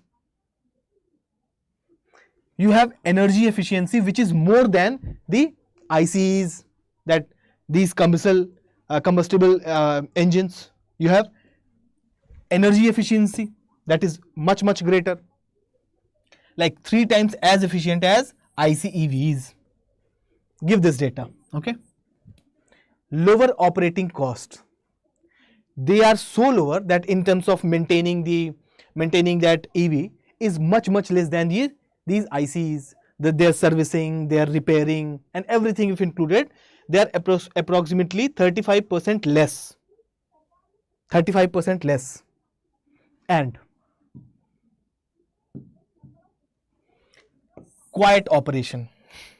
Yes, if your city has these electric buses, right, these big buses, they used to create a lot of sound, right? Even their engines, if they just pass alongside you, just pass by, they create a lot of noise. You understand, okay, something big is coming from behind. But these EVs buses or these vehicles are so silent. If they pass by, you don't even realize. When they have passed, then you realize, okay, something has gone by, and then you start looking at it. Okay, what was it? It didn't even sound. And sometimes you get always confused. In fact, it should have some noise that I can feel and I can observe. I can have an idea. I could have an idea that something is passing by. Yes, you always say that. Itna chupchap nikal gaya. So this is quiet operation. So noise pollution is very less. Instant torque. If you have, gotten on into any of these EVs, you will always realize they accelerate very quickly.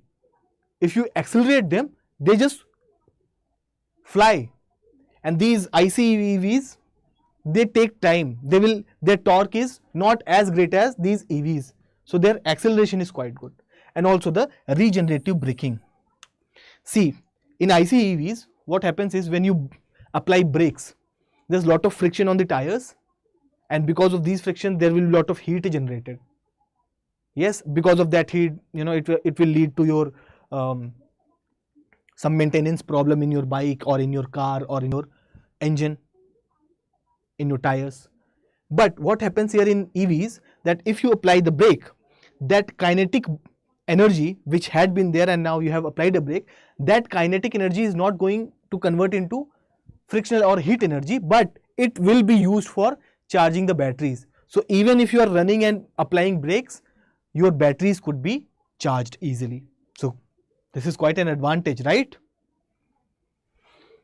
Now, talking about conclusion. Here I always say, bache, that whenever you try to write an introduction or conclusion, do not think that there's only one introduction or one conclusion which is right or which is ideal for this question. You can have multiple introduction and multiple conclusions in your mind. How so? Because I gave you that theme, right? For example, if you're writing conclusion, you can talk about solution, you can talk about some application, its significance, or some way forward, futuristic plans of it. Yes. So you can write multiple conclusions and introduction. Like, as technology continues to advance, more renewable energy sources are integrated into the grid. The environmental benefits of EVs are expected to become even more pronounced, contributing to a more sustainable and eco-friendly transportation system. They will play a significant role in achieving INDCs under Paris Climate Deal and target of net zero emission, or you can also say that Panchamrit, promise of India. Panchamrit. An initiative like FAME, eAmrit, NEMMP, they are providing for India's faster transition to EVs. And if you have to mention that India has gotten a jackpot, right? These lithium reserves in Rajasthan and J&K, they are also going to help India in the transition from ICEVs to EVs. So you can also conclude it, you could have also concluded on that note also. But yes, on this note, or even on that note, you could have concluded your answer.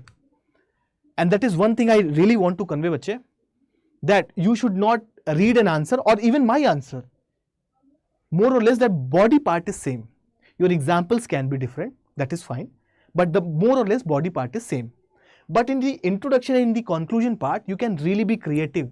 You can really have some innovation. You can really talk about some best practices also in your conclusion. Like best practices, if somewhere in the world it has been prevailing, you can always talk about these best practices as well.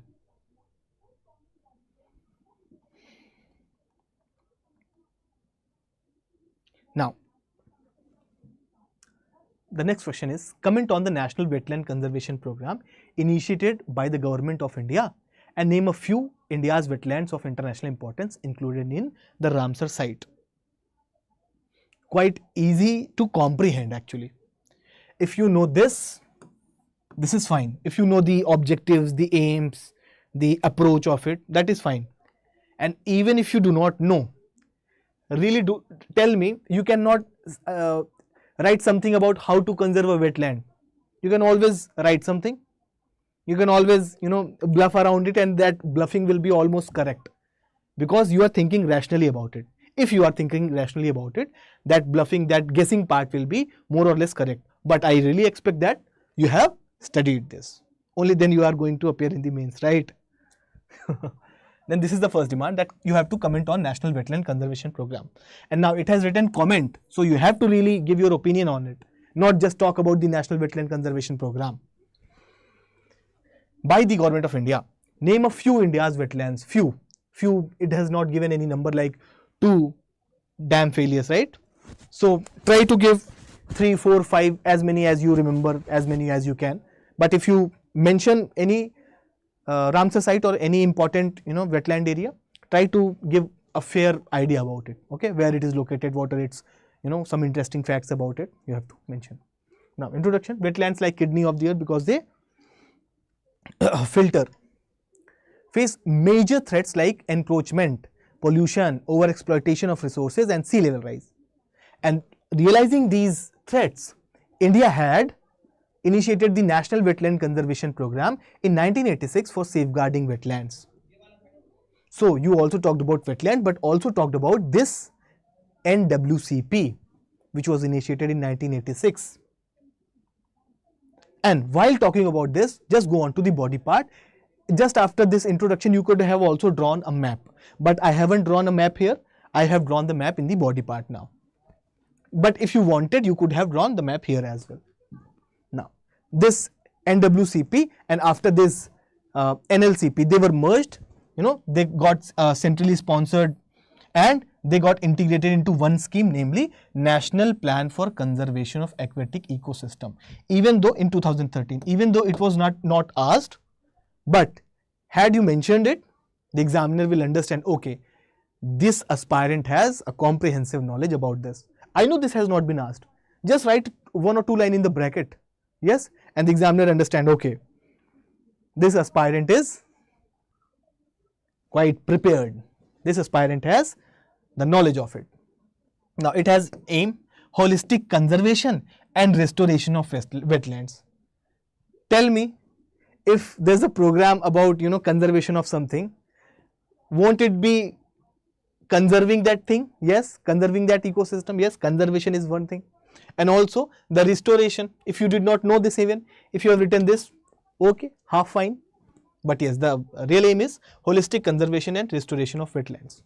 And what are its objectives? Objectives, how you can deduce the objectives from here only, like water quality enhancement, okay, improvement in biodiversity and ecosystem, fine, mainstreaming of wetlands in developmental programming. That means that if you are trying to develop an area, the infrastructure there, you should also take into account the wetlands there. It is not like that you can, encroach upon the wetlands and go about your developmental agenda. No, these wetlands have to be considered in your developmental planning as well. This was also one of the aims. I know, you couldn't have guessed this one, but yes, in general you could have guessed. Now, approach is 4-pronged. How? Developing baseline information, that you have to at least know how many wetlands are there, their size, their extent and everything, their location. A rapid assessment of wetlands condition. What is its condition, like pollution, its water quality, its biodiversity, everything. Then stakeholders platforms to enable collaboration and participatory management, that is through wetland mitras. Now see, in any conservation drive, you can plan for many things, but that plan is not going to succeed if all the stakeholders are involved into that conservation plan, or in any planning, not only conservation. If all the stakeholders are given due respect, if all the stakeholders are given a sense of belongingness, then that plan is going to be successful. So if you are going to conserve in any case, bache, okay, this is a general idea, this is general concept. If you want to be successful, if you want to make any plan, any organization, any institute or any agenda successful, try to include all the stakeholders and then go ahead and try to convince everybody, okay, this is something you need, you have some belonging, you belong to this also.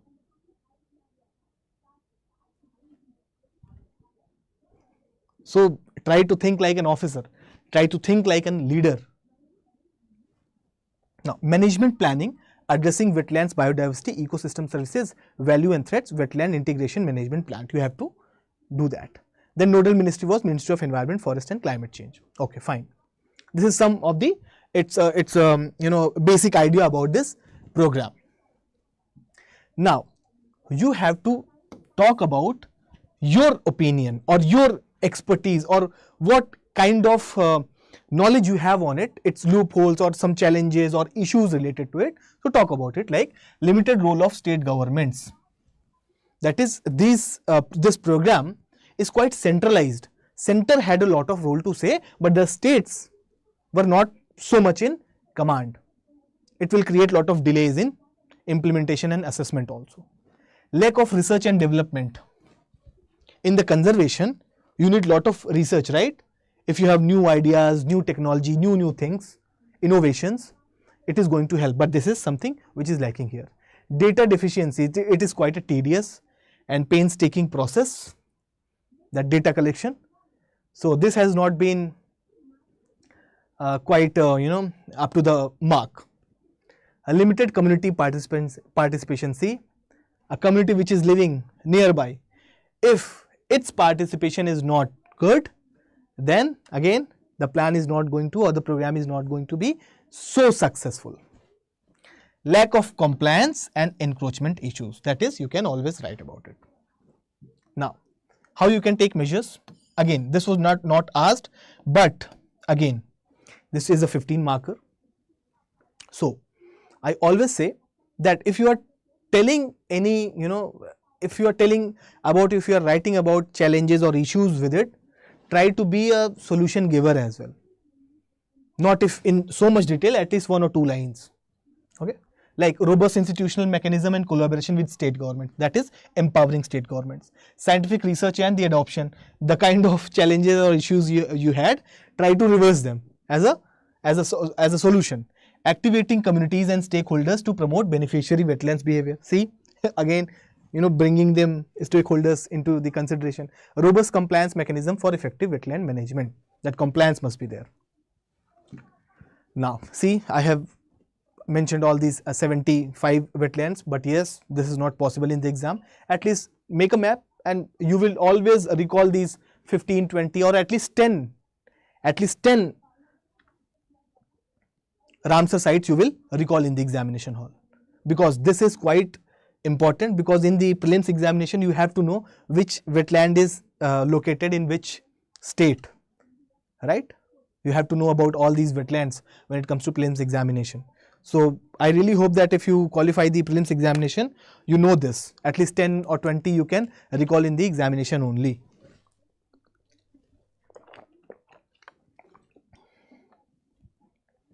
Okay, now examples of India's wetlands of important international importance. There are 75. In that you have gone like Thane Creek, it is located in Maharashtra. It is Asia's sea. There are some facts about it, or you can write description about it or importance. Asia's largest creek, length of 26 km, fed by numerous freshwater sources like Ulhas River near Mumbai, making the water brackish. Brackish means not as fresh as fresh water and not as salty as marine water. Important bird and biodiversity area like Avicennia marina, Rhizophora mucronata, lesser flamingo, greater flamingo, and part of Central Asia flyway. So this become quite important. I am not saying that you should only mention Thane Creek. You can mention any 5 from those 75. Just write some facts, just write some details about those Ramsar site also. That is what I am trying to say. Loktak, it is located in Manipur, famous for Fumdi floating over it. Only floating national park in the world, Kebul Lamjao, home to the Sangai species. Have you seen this? Sangai. It has beautiful, structure over its head. Then listed under Montreux record in 1993. Montreux record, that means this wetland is under threat. Lot of changes has occurred in recent past.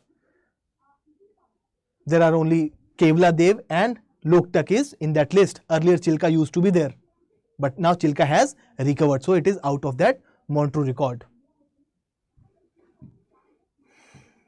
Sambar Lake, Rajasthan, largest inland saltwater lake, famous for migratory bird rivers, lot of rivers like Samaud, Khari, Mathna, Khandela, Medta, Rupangad, and there are a lot of fauna, flamingos, pelicans, waterfowls are commonly sighted in these Sambar lakes, and production of brine and salt as well. If you know something more about it, yes, you can write.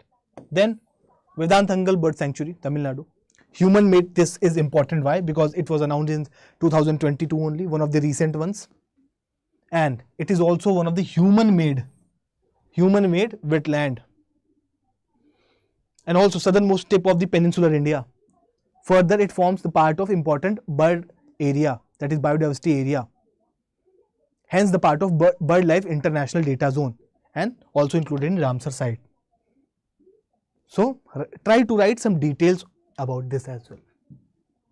Sundarbans, West Bengal, one of the largest, right? Largest wetland site in India and largest mangrove forest of the world, located in Ganga Brahmaputra Delta. Tiger Reserve 1973, National Park in 1984, UNESCO World Heritage Site in 1987, Biosphere Reserve in 2001. So this is quite important or not? These facts are quite important or not? And these facts are quite obvious. They are not very, you don't have to do lot of research. Even if you read a simple standard book on environment, you read your NCERTs or be it any other book, or your current events or the newspapers, you will find these facts. You can write more facts about it. The flora and fauna it has, like the tiger it has, monitor lizard, Gangetic dolphin, olive ridley turtles. Yeah, and it has lot of mangrove forest also, inhabited by tigers. Only place on the earth where there are tigers are living in the mangroves or mangrove forest. So quite important. Now talking about its conclusion.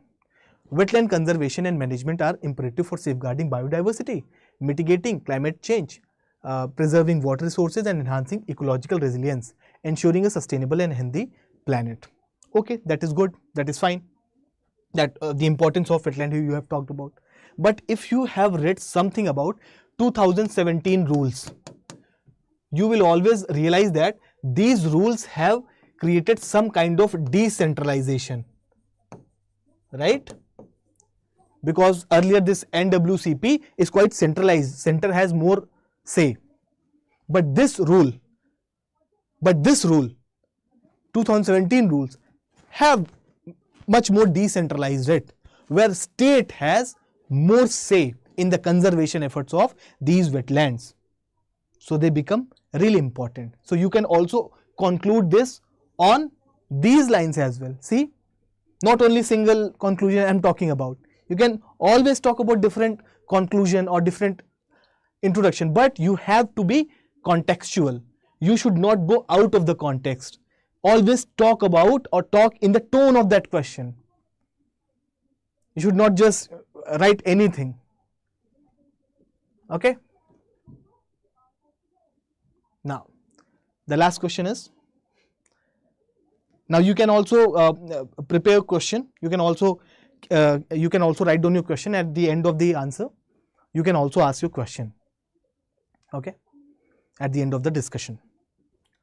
The Intergovernmental Panel on Climate Change, quite a body, right? Very, very important body, IPCC, has predicted a global sea level rise of about 1 meter by the end of this century, that is 2100.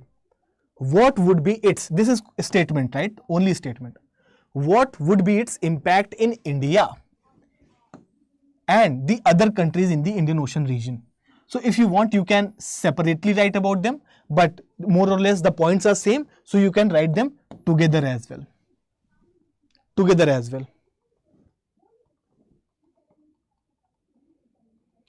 Now, say in the introduction part only what they have said in the IPCC 6th assessment report, indicating a potential global mean sea level rise of 0.45 to 0.82 meters by 2000 in low emission scenario if you are emitting low carbon or greenhouse gases, and 0.62 to 2.13 meters in a high emission scenario, underscores sea level rise as a pressing global concern. And this is just only about sea level rise, but I would have gone further and would have told this will impact countries like India and many island countries or coastal regions of Indian Ocean regions very badly. This will give the context to the question, or the context of the question will be incorporated in the introduction only. Just writing this is something like the question has been asked about sea level rise. Okay, but adding one more line that the countries like India and coastal countries or island countries of Indian Ocean regions will be badly affected by sea level rise. This will give the complete comprehensiveness or the completeness to the introduction. Now, talking about its body part. Impacts of sea level rise in India and the other countries in Indian Ocean. First is environmental impact, that is coastal erosion. For example, Mumbai, the iconic Warsaw beach has experienced significant erosion due to sea level rise. Suppose the sea level, this is your sea and this is your land. Okay. Now, the sea level is still here. So, erosion will be like this till this point. But if sea level rise to this, so erosion will be happening to this area as well, right? So, if the sea level increases, erosion by the sea waves will also increase. So, the landforms will be changed. Your famous landforms, significant landforms will be eroded away. That is more of environmental. And these are the landforms or coastal erosions, not only eroding away your significant landform, but also the habitats. Wetland degradation. How? Like Ennore Creek in Chennai has suffered habitat loss due to land reclamation and sea level rise. That means wetland is something quite shallow, right? If sea level start increasing, that wetland would be in past. Why? Because if the sea level has increased, the definition of wetland has changed for it, right? And the wetland will not be there. Why? Because the shallowness of the water is gone. Now it is quite deep. So wetland will be no more there. And these wetlands we just discussed, right? They are quite an important area for biodiversity. Habitat loss and species impact, which I have just told you, like Sundarban mangroves forests are vulnerable to sea level rise. If Sundarban mangroves are gone, not only impacting these mangroves but also impacting the species like tigers living there.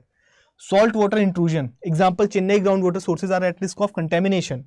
These coastal areas, if these marine waters, these brackish or these salty water start intruding in your freshwater areas, already you have less source of fresh water, and if they start intruding or polluting these freshwater sources, then this is going to create water stress situation.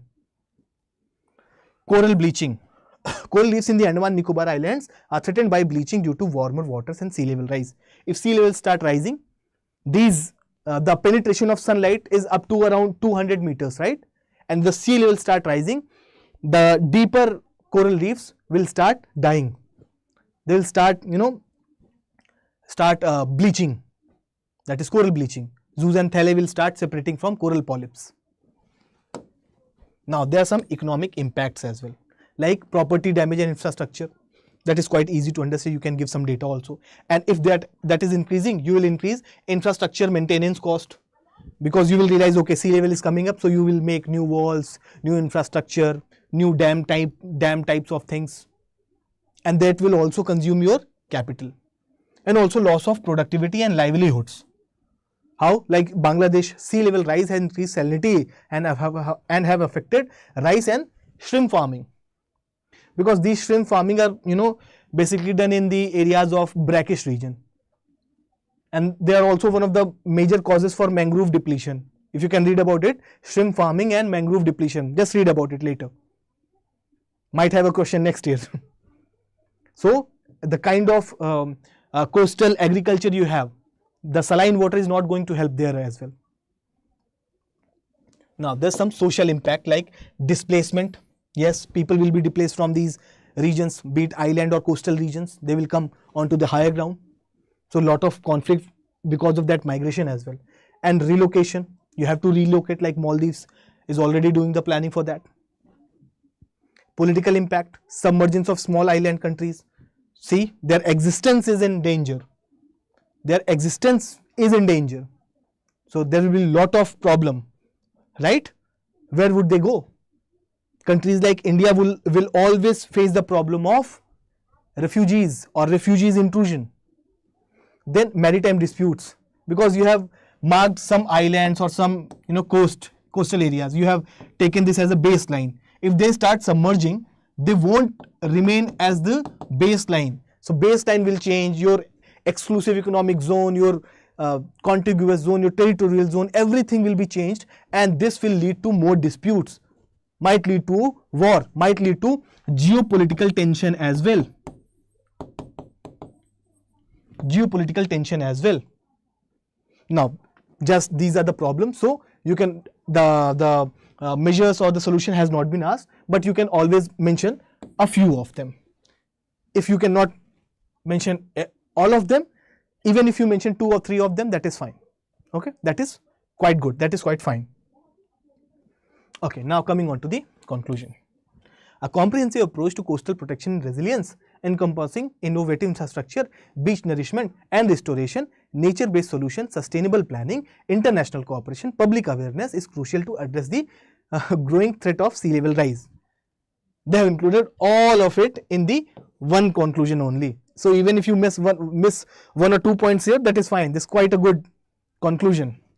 Or you can always relate it to your climate change and global warming. So if you have to control sea level rise, you have to control this. So you can always go toward that Paris climate deal, your Panchamrit, right? Your NDCs. You can always talk about these also.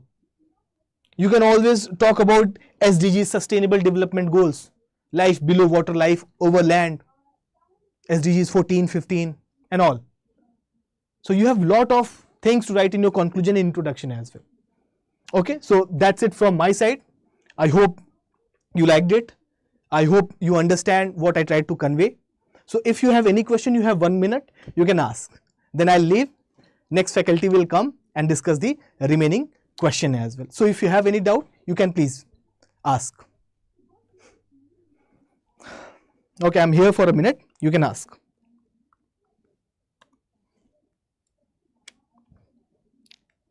And do tell me if you have any problem or any doubt.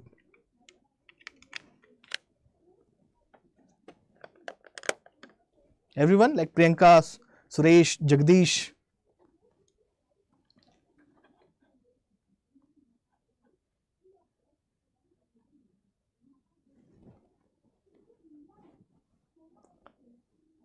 Okay.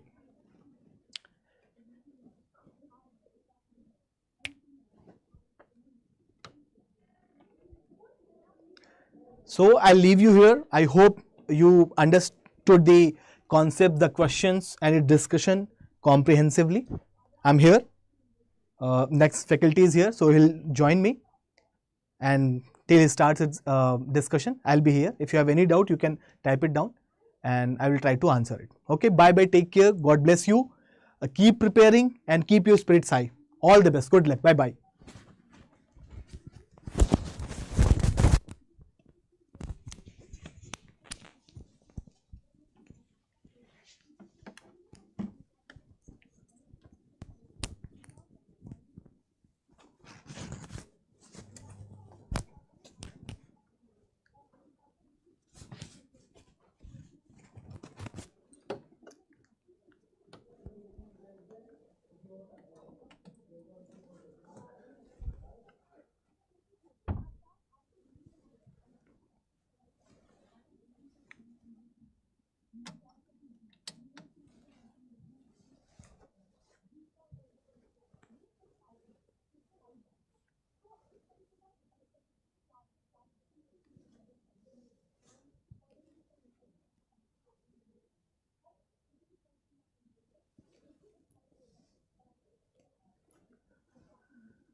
Hello everyone, I am Kinsuk Parasar and I welcome you all in this session.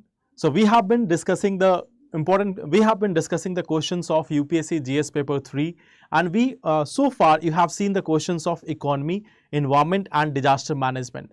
And now I would be discussing about the questions related to science and technology as well as internal security. In the session in the afternoon we have already met and there we have discussed that the questions, what were the pattern of the question. We have identified there the static portion or the standard portion, the standard coverage of the syllabus is very much necessary in order to answer these questions. Whether it is from the economy section or environment section or even from the science section, we have seen that the standard questions are coming. Okay, there may be some questions which are directly from current affairs, but then greater emphasis is again on the entire preparation of all the different topics of the syllabus. You might have seen that we have got some direct questions like e-technology in the ad of farmers, or we have even seen the questions like direct and indirect subsidy in agriculture. Then even in the case of environment, we have seen about the National Wetland Conservation Program, the name of the wetlands as Sir was explaining. And then in the science and technology section, again, we have got some of the questions which are quite much important. So let us see what these questions are and how we can answer them. See, the first question that we have in front of us is introduce the concept of artificial intelligence. That is the first part of question. Then it is saying, how does AI help in clinical diagnosis? Okay, second part of question. And the third is saying, do you perceive any threat to privacy of the individual by the use of AI in healthcare? Okay, so three parts of question are there. First of all, you have to answer that what is the concept of this artificial intelligence? What do you understand by this concept of artificial intelligence? Then you have to tell like how this AI is helping in clinical diagnosis, and then you have to tell about the threats also, if there is any, due to the use of artificial intelligence in the healthcare sector. Okay, so let us see how we can go for it. First part is this is about 10 marks question, so you don't have that much flexibility. So what you can do in the introduction itself, you can define what exactly is artificial intelligence. So here, as we can see, it is a simulation of human intelligence in a computer machine so that it can think and act like a human. That is a very basic definition of AI, and it is very good also, which you can give there. Then AI systems rely on algorithms and computational models to analyze large amount of data to identify patterns or make predictions or take decision using that pattern.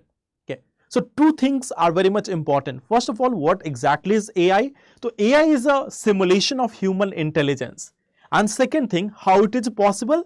It is possible by relying on the algorithms and computational models in order to take the decisions on the basis of patterns. Okay, so you have given both these aspects of AI in the same definition, that yes, it is, first of all, it is a simulation of human intelligence, and how it works by relying on the data, relying on the algorithms or the computational models in order to take the decisions or identifying the patterns. Okay, so that is first part, what exactly is AI. Okay, the second thing is like we have to tell what is the role of artificial intelligence in clinical diagnosis. Okay, so now we can see here, first of all, where it is being used. Like there are certain cases of cancer. Cancer is one such disease which becomes very much difficult to identify. Even if we talk about diabetes or other, if we talk about HIV or other diseases, it is very much difficult to detect them in the early stage. This is one of the major challenges. Now, if we look at the human possibility, if we look at the human's ability to go through all the patterns, it is something which is difficult. Okay, like you may be aware about this, that detecting cancer takes a longer period of time. Okay, but the artificial intelligence, it can identify the pattern in a shorter period of time, and it can be instrumental in like predicting or diagnosing disease such as cancer or cardiac arrhythmias, or what can be the outcomes of strokes. So this is something which can be done by AI based techniques. Second part is it can help in medical imaging. Okay, some of the medical imaging systems, like if we talk about X-rays, CT scans, MRIs, they are having some harmful impacts also. If the people are there in that room, if they are continuously exposed to these substances, these radiations, then there can be a harmful impact on them.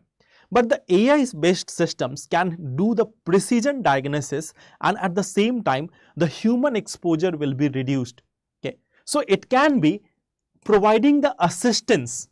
See the word here, it can be providing the assistance in medical imaging. Okay, so it is not doing the entire thing, but yes, it is providing some assistance in the medical imaging sector also. Then, look at the third part, use of algorithms to analyze patient's medical record. You might be aware about this thing, that now we have got this national health profile. The digital health data is being digitized, And on the basis of health data, on the basis of person's nutrient intake, like right now we can see we have so many wearable devices, they are tracking the calorie intake, they are tracking the like movement and all these patterns. So using all these things and with the help of AI, it can be predicted, or the patient's entire record, entire medical history can be predicted, and it can be used to diagnose the disease or predict the possible chances of having any disease. Okay, that is also one use. Then robotic process automation. Basically, there are so many repetitive tasks. Okay, there are so many repetitive tasks in the treatment methods, in the diagnosis method, and now this is something which can be done, or which can be like you can say that it can be contracted out, or it can be passed on to the AI based robots. They can identify the data, they can collect the data, they can synchronize it. Okay, and on the basis of that, the healthcare professionals, they can take informed decision. Then it can also support in like action after diagnosis, like what needs to be done, what treatment recommendations can be there. Like suppose if the people, if they are suffering from let us say dengue or any other thing, so what course of action needs to be taken? That is something which can be automatically generated by the AI on the basis of the patient's health record. So a treatment recommendation can also be provided by it. Okay, then here what you can do, you can also quote some data. Like suppose you have written 4 or 5 different points. See, this is a 150 word question, so you don't have to write too much. So after writing 4 or 5 different points, just by changing the para, you can write one important data that according to like AI healthcare market is like AI in the Indian healthcare industry is estimated to grow at a CAGR of around 50.9%. So we are seeing huge growth in this AI industry or use of AI in healthcare. So you can already show that the AI systems are being adopted in the healthcare. So that is like you can showcase this, that we are not just saying it, it is even being adopted by the people in the healthcare sector. Okay. Then that is the second part. The third part is about the implications on privacy of the individual. The first thing is data exploitation. Okay.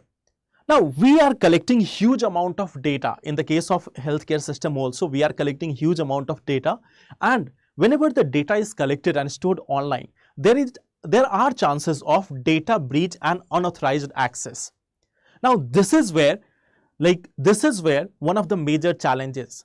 People can easily people can breach this data, they can have unauthorized access to data, and using this they can blackmail any person, or they can, if they are aware about the health record of the person, like let us say insurance companies, they have unauthorized access to the, let us say in a case if they have unauthorized access to the patient's health record, then they may charge higher premiums, or they may cancel the insurance entirely.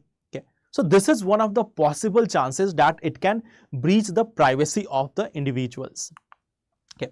Then right now what we can see that we have so many wearable devices like the smart watches and all, and they are consistently monitoring the individual's health data.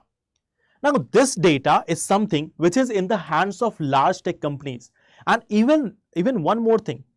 Not only this data is in the hand of large tech companies, most of these companies are located outside India. Okay. So this data is not also localized. This is data which is outside India. And now you might have seen this, like normally if you are using some platform, social media platform or anything like that, and let us say you have searched on one simple, you have gone through a simple Google search that how to reduce weight. Then after that, whenever you are using any social media platform or any such website, you will get a number of recommendation that what you should be purchasing. Now this is one thing, like the wearable devices, they can also become a source of collecting these data, and then undue influence can be there on the people. Okay. And it may bring some behavioral change in them, okay, due to undue influence over them. So this is one of the challenge also. Okay. Another thing is we don't have a proper act in place right now. The DIA, the Digital India Act, is still under the draft stage. It will take some time to get properly implemented or enforced in the country. And in the lack of regulation, where the regulation is missing, this may become a potential tool for again blackmailing or harassing the people. So we don't have any such strict or specialized law for ensuring the privacy of the individuals in the online domain, and this becomes a problem with the AI also. Okay. Another important part is it can lead to regional bias. Okay, like suppose that with the help of this AI, the regional spread of diseases or regional chances of immunity, regional spread of immunity or regional distribution of immunity can be understood. And it may lead to the insurance companies or the health companies or other professionals, they may again do some biasness. Like suppose that there is a particular region, let us say X city is there, and now the AI systems, they can do what? They can interpret or they can analyze the data of the entire citizens of that area or entire people of that area, and they can estimate that whether the people are more vulnerable to disease or not. So on the basis of this, the insurance companies, what they can do, they can also go for charging higher premiums of the health insurance from the people who are belonging to this X place. So this is one thing. It can lead to some regional bias or demography bias also. Some people may have some population may have higher immunity, some population may have lower immunity, and on the basis of that, there can be some biasness by the insurance companies or healthcare professionals. So that is also one of the challenges of this use of AI in healthcare sector. Okay. Now, so in conclusion, what we can write here? There is a need to regulate the use of collected health related data.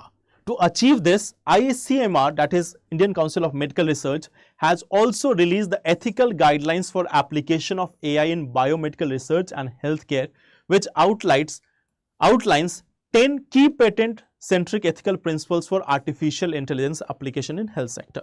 Okay. So what you can see, in the conclusion part, first of all, we have seen that there is a need to regulate this, and in order to do that, what a step has been taken by the government bodies. Both are mentioned in the conclusion. So this is one approach of writing the conclusion for this answer. Okay. You can even have suggested just way forward in this part, like what needs to be done. That would also be fine. Okay. So this is one of the approach where you have mentioned the government step also, and plus you have also mentioned that what is needed to be done. Okay. Now, so the next question that we have is, discuss several ways in which microorganisms can help in meeting the current fuel shortage. Now, I would say that in this entire GS paper 3, this is one of the question on moderate to tougher side. Why? Because many of the times we are generally if we are talking about the microorganisms, we are not going into that much specific detail that yes, microorganism can be used for many processes. But yes, this is something which is on a tougher side. Okay. So see, now if we have to write, see one more thing in mind. When you have to write any answer related to energy, then you can have one option, you can showcase the context of it, that why we need to do that, why we need to introduce new forms of energy. Here also we are talking about using of microorganisms for energy generation. So what we can do, we can try to showcase them, or we can try to provide a context that why actually it is needed. And in this place, you can see in the introduction what we have given, according to the International Energy Outlook, world energy consumption is projected to increase by 71% from 2003 to 2030. So energy consumption is going to be higher. Okay. Energy consumption is going to be higher. Thus, we need to diversify our energy sources, because we know that fossils are limited. Fossils are polluting also. So we need to diversify our sources, and for that manner, thus there is an urgency in finding renewable and efficient fuels. Okay. And hence, microbes can act as a source of alternative fuels and energy production by assisting in the production of biofuels and through various other processes. Okay. So since we have higher energy requirement, and for that reason, we are finding many such diversified sources of clean and efficient energy. And in this context, microorganisms can play a very important role, a key role in providing us the biofuels or in various other processes. So this is how you can set the introduction for this answer. Okay. Now, what are the several ways in which it can help? First of all, it can help in the process of microbial methanogenesis. Okay. What it is done? Okay. Basically, it converts the residual hydrocarbons in depleted oils or well into methane. Okay. So basically, you can say that the residual hydrocarbons, the remaining hydrocarbons in the depleted oil wells or coal fields, they can be converted into methane, and then methane can be used as a fuel. So by the help of microbial methanogenesis, it can provide us more fuel. Second thing is, by creating a microbial fuel cell, basically the microbes can convert the chemical energy into electrical energy, and from this we can get energy without doing much harm to the environment. Okay. So here in this case, the bacteria can be used for oxidizing the organic and inorganic matter, and they can generate electric current out of these substances. So in microbial fuel cell, again there can be use of microbes for generation of electricity. The third important part is biomethanation. Okay. And here what we are trying to do, here the organic material is converted under anaerobic condition to biogas. Okay. You might have seen that government has been focusing on these biogas also. There is this Govardhan scheme of the government as well. Okay. So here with the help of biomethanation, we can convert the organic material in biogas also. So this is another method of use of microbes for generation of energy. Okay. Then the third generation as well as the fourth generation biofuels. Okay. If you look at the India's biofuel stages, first generation, second and third generation. So the third generation is talking about use of algae, okay, for development of this biofuels. Okay. So here again, and in the fourth generation, we are using engineered algae or genetically modified algae in order to enhance the efficiency of generation of the biofuels. So again, biofuel generation can be done with the help of microbes. Okay. Then bioprocessing. Okay. Now this is where we are trying to make the fuel more efficient and less polluting. And what we are doing here in the case of bioprocessing, here the quality of petroleum and coal is upgraded by removing some of the substances such as sulfur, nitrogen, metals and ashes during the bioprocessing process. Okay. So some of the pollutants which are there, like if you look at petrol, coal, they contain sulfur, nitrogen and other substances by default. Okay. So in the case of bioprocessing, we are trying to remove these substances. That okay, finally what we will have? We will have just the carbon dioxide and some other gases. Okay. Or we are trying to reduce the amount of sulfur, nitrogen and all other these substances. Okay. So this is again one thing where we are trying to make the fuel much more cleaner. Then biohydrogen production from biomass. Okay. Basically, microbial fermentation process can convert biomass into hydrogen gas. Okay. The biomass which we have around us, it can be converted into hydrogen gas through the process of this microbial fermentation. And you know that hydrogen is a clean fuel. Hydrogen has zero tailpipe emissions. So this is again one way in which microbes can be used for generation of the fuel or creating the fuel. Okay. So see, there is this simple thing. Now it is saying discuss several ways. So we have discussed 5 or 6 different ways in which the microorganisms can help in meeting the current fuel shortage. Okay. And see, that's why we have written in the introduction also that there is going to be a fuel shortage. Why? Because the demand is increasing at a rapid pace. So we have given that context of fuel shortage in the introduction, and then we have talked about the several ways in the body part. Okay. Then one more additional things, like additional part of the answer. Suppose that you have got the space, and if you are making use of flow charts, then what you can do, you can write these points using flow charts, that what can be the benefit of fuel generation using the microorganisms. Okay. So what you can write there, it can provide us renewable and sustainable energy sources. it can help in reducing the greenhouse gas emission. Okay. Then it can also help in energy security and independence. Okay. This is a very important part of this use of the renewable sources or the these microbes. Okay. Suppose if we talk about the third generation biofuel, from there if we are making sufficient amount of ethanol or biofuels, then what would happen? Our dependence on the other countries for the fossil fuels will be reduced. Okay. And this is something which is very much required. Okay. So again, when we will have the energy security, then we can also get one more thing which we call as strategic autonomy. Okay. Here we can, when we are having energy independence, then we can also have the strategic autonomy. Okay. Then economic growth and job creation. You know that if these like we have talked about the biomethanation, bioprocessing, biofermentation and different methods. So in all these things there will be economic activities, there will be employment opportunities. So that is another benefit. Okay. Then clean air and water quality, climate sustainability, and also achieving the INDC targets or the NDC targets which we are having, the nationally determined contribution to the Paris Agreement. That is also something which can be achieved by using of these microbes for generation of fuel. Okay. Now, if you have got other option, then what you can mention, some challenges again using the flow chart. Okay. Like you can mention the challenges that technology is still in the nascent stage. We have not got the full advanced technology right now. Then energy intensive production processes.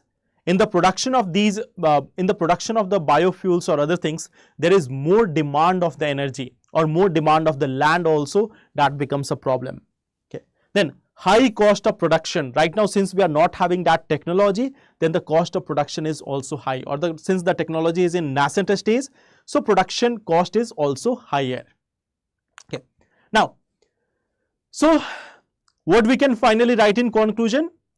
The government of India has launched an initiative like Govardhan Jeevan scheme and 20% ethanol blending and national biofuel policy to promote fuel generation using microorganisms. However, looking at the challenges, a lot needs to be done to achieve mass production and consumption of such fuels. Okay. So see, again in the conclusion part, since it is 150 words question, or 150 word, in 150 word you have to write the answer. So you won't be getting that much space to mention about these schemes. But in the conclusion part, we can mention some of the schemes that government has already launched this for promoting the biofuels or from promoting the fuel generation from microorganisms, but still a lot needs to be done looking at the challenges. Okay. So in this manner, you can write the conclusion for this answer also. Okay. Now, so one more question was there from this science and tech section, and this was one of the most expected question. Okay. What is that question? What is the main task of India's third moon mission which could not be achieved in its earlier mission? Then list the countries that have achieved this task. Then again, introduce the subsystems in the spacecraft launched and explain the role of Virtual Launch Control Center at the Bikram Sarabhai Space Center, which contributed to the successful launch from Sriharikota. Okay. So see, there are multiple parts of this question. The first part is asking what is the main task. Okay. The second part is asking that the subsystems which were there as part of this spacecraft. Then they're asking to explain the role of the Virtual Launch Control Center. And also you have to mention the list of countries that have achieved this task. Okay. So this has 4 different parts. Now, this is, you have to write this answer in 250 words, but still you have to write so many things here. Okay. So let us look at it. Okay. How we can write this? Recently, India has become the 4th nation to land a spacecraft on the moon, and it is a follow-on mission to Chandrayaan-2. Okay. In the introduction itself, you can write, its main task is to demonstrate the capability of safe landing and roving on the lunar surface, especially at the southern pole or near the southern pole of the moon. Okay. So you can see, we have just made this part bold also. You cannot write bold in your answer copy, but then you can write it in capital letter or block letters so that so that the person who is evaluating your copy can get that emphasis there itself, or you can underline it simply, so that they can get the emphasis that yes, first part of the answer, first part of the question has been answered here. Okay. So what is the main task? To demonstrate the capability in safe landing and roving on the lunar surface. Okay.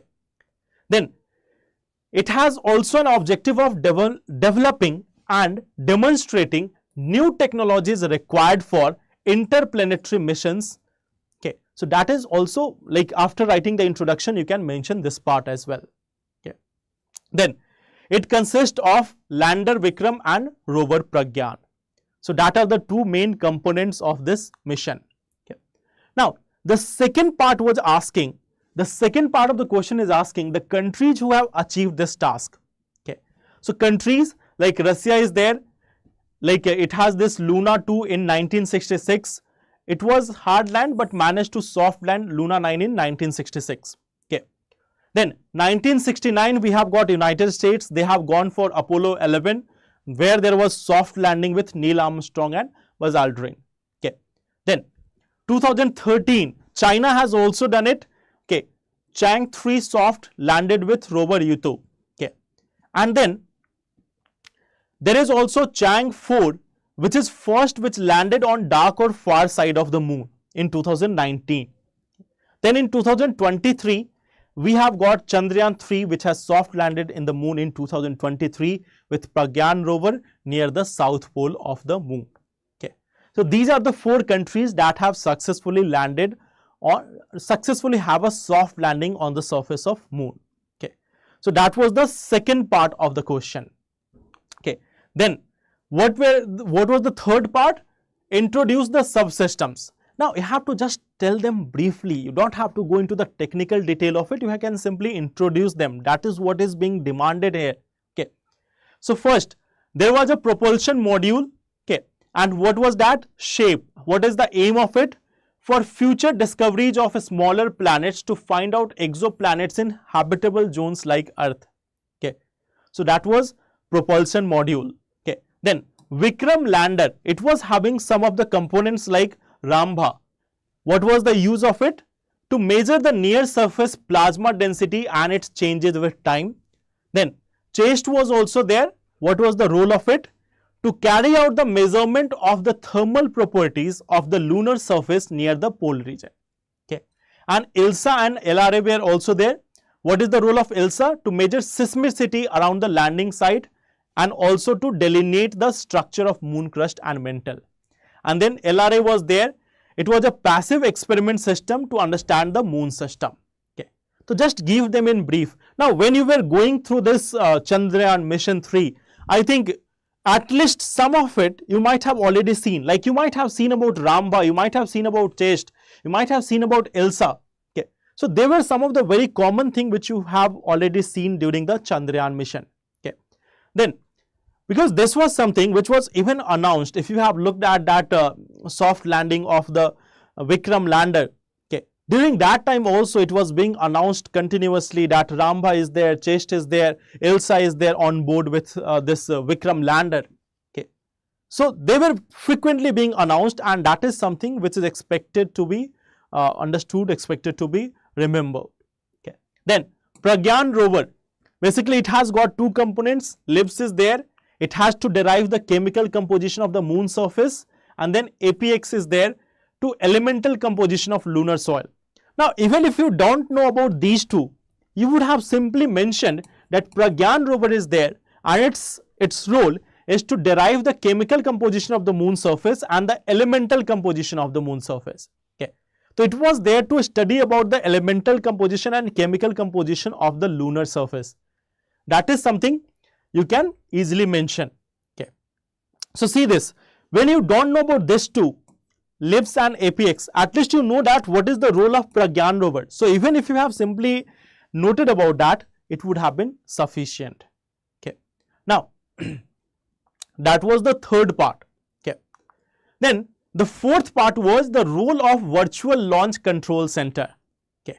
And here what we can write, see, the Satish Dhawan Space Center, it is the physical launch site and the final launch command center, while remote system checkout was conducted from virtual launch control system located at Thumba. Okay, and this virtual launch control center, it is the lead unit for launch vehicles and is responsible for the design or development of LVM-3. Okay, so what was the role of it? It allows the ISRO to remotely carry out system checkouts on the launch vehicle prior to a mission to make sure that they are working properly. Okay, and this virtual launch control center, it enabled that the entire mission, if you have looked at this Chandrayaan-3 mission, this entire mission was not being manually controlled. It was being automatically controlled even to the last extent. Okay, there was no such there was no such manual control of it. It was all being automatically controlled. Even the launch and all other things, they were being automatically controlled. Even the landing part, all other related aspects of it, it was done automatically with the help of this virtual launch control center. Okay, so this is one of the significant part or the role of this one. Okay, now, so what we can write finally?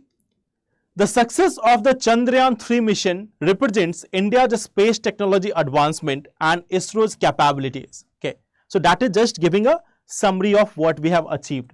Okay, and what we can write from there, like suppose we have done something, this is one approach. If we have done something already, then we have to provide in the conclusion that what learnings we are getting from here. Okay, so you can mention here, experience gained from this mission will help in better and successful launch of upcoming missions such as Sukriyaan, Gaganyaan, Aditya L1 and others. Okay, so and you can mention about this context of Amrit Kal also, that it is going to boost the confidence of Indian youth and space startups. You can also mention about the Indian space economy. Okay, so there can be multiple possible conclusion from this. You can say that it is going to boost the Indian space economy. Right now, there is a greater impetus on promoting the space economy. Okay, so you can mention here in this part that this Chandrayaan mission is going to boost that Indian space economy. It is going to boost more number of economic activities here. The number of startups may grow. There can be more number of jobs in this area. So all these things are possible where you can write in this conclusion. We have just talked about Amrit Kal. There are so many other options which you can also write here. Okay, so there are multiple possible conclusion for this answer. Okay, so that were the 3 questions from the science tech section. Now, if we look at the second part, the internal security questions, here we have again some questions in front of us. The first 9th and 10th number question, it is of 10 marks, and then we will see the 19th and 20 that are of 15 marks. Okay, so look at this. Winning of heart and mind in terrorism affected area is an essential step in restoring the trust of population. Discuss the measures adopted by the government in this respect as part of the conflict resolution in Jammu and Kashmir. Okay, so this is one thing like when we were discussing during the afternoon session, that yes, there is a need of, or you can say that the government has been focusing, the government and its agencies, they have been focusing on engaging more people or actively participating with them in multiple domains. So let us see that how we can answer this. Okay, in the introduction, what we can see, winning of heart and mind refers to a people-oriented process for establishing human, social and political linkages in Kashmir for the common good, contributing to building the concept of nationhood. Okay, so that is one thing. In the introduction, we can simply write that what can be the possible advantage of it. Okay, now if we talk about the, like here you can make a diagram like this. This is a suggestion which you can use. We can have a 3-pronged approach: people-friendly military operation, civic action or developmental work, and public information and perception management operation.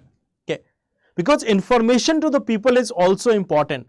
What the government is doing for them, that is also necessary. In if that is reaching to them, then only the people will be aware that if the government is working for them or not. Okay, so these 3, like when they are combining, that is the optimum zone for this peace and prosperity in the region.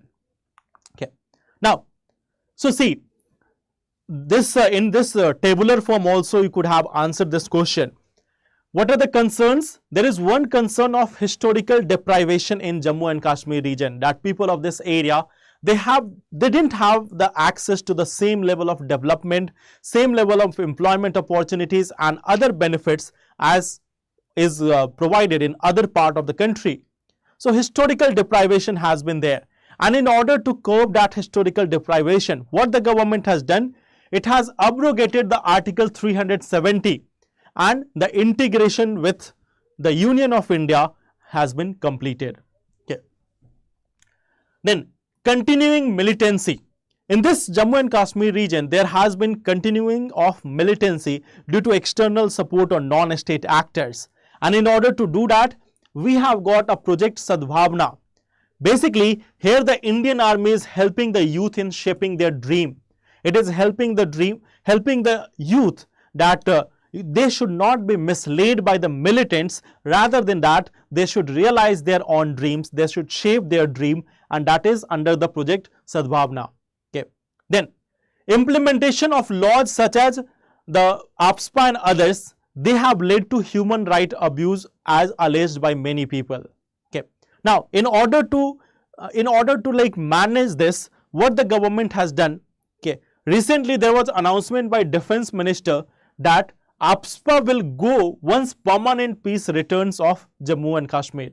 As soon as Jammu and Kashmir is having peace and normalcy, APSPA will be revoked from this area. So assurance from the Defense Minister is something which is of high value. Okay. Then what is the other concern? Lack of economic development. And for this, what has been done? There is a PM's development package for Jammu and Kashmir, and it helps to create employment, better infrastructure, transportation, health, etc. Okay.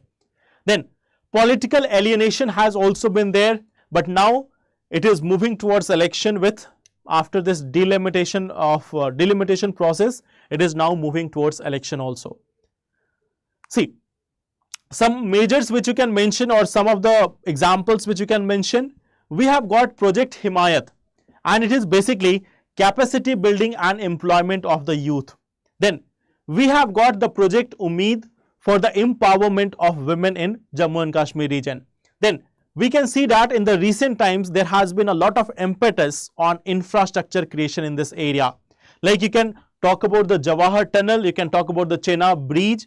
Okay, various institutes like AIMS, IIT, IIM, they are in the process of construction.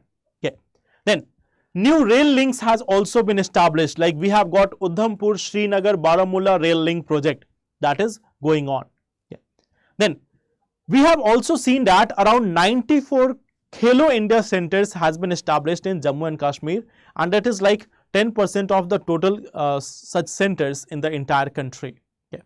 So we can see that there is more impetus on engaging with the people. Okay. And there is some of the case studies or examples that you can use to write, or like say that you can use this part in the conclusion part also, or you can give simply that achievement of this WAM strategy, okay, winning hearts and mind strategy. Okay, so what is this? Sirat Naj, a 5-year-old kid, she requested to the PM for reform in her school, and it has become very much viral.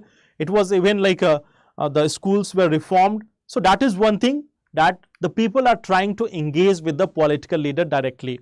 Then Faizan Gul of Global Youth Foundation, he wants to participate in the next polls even though his parents have never voted. So it shows that people are now trying to become integrated into the main system.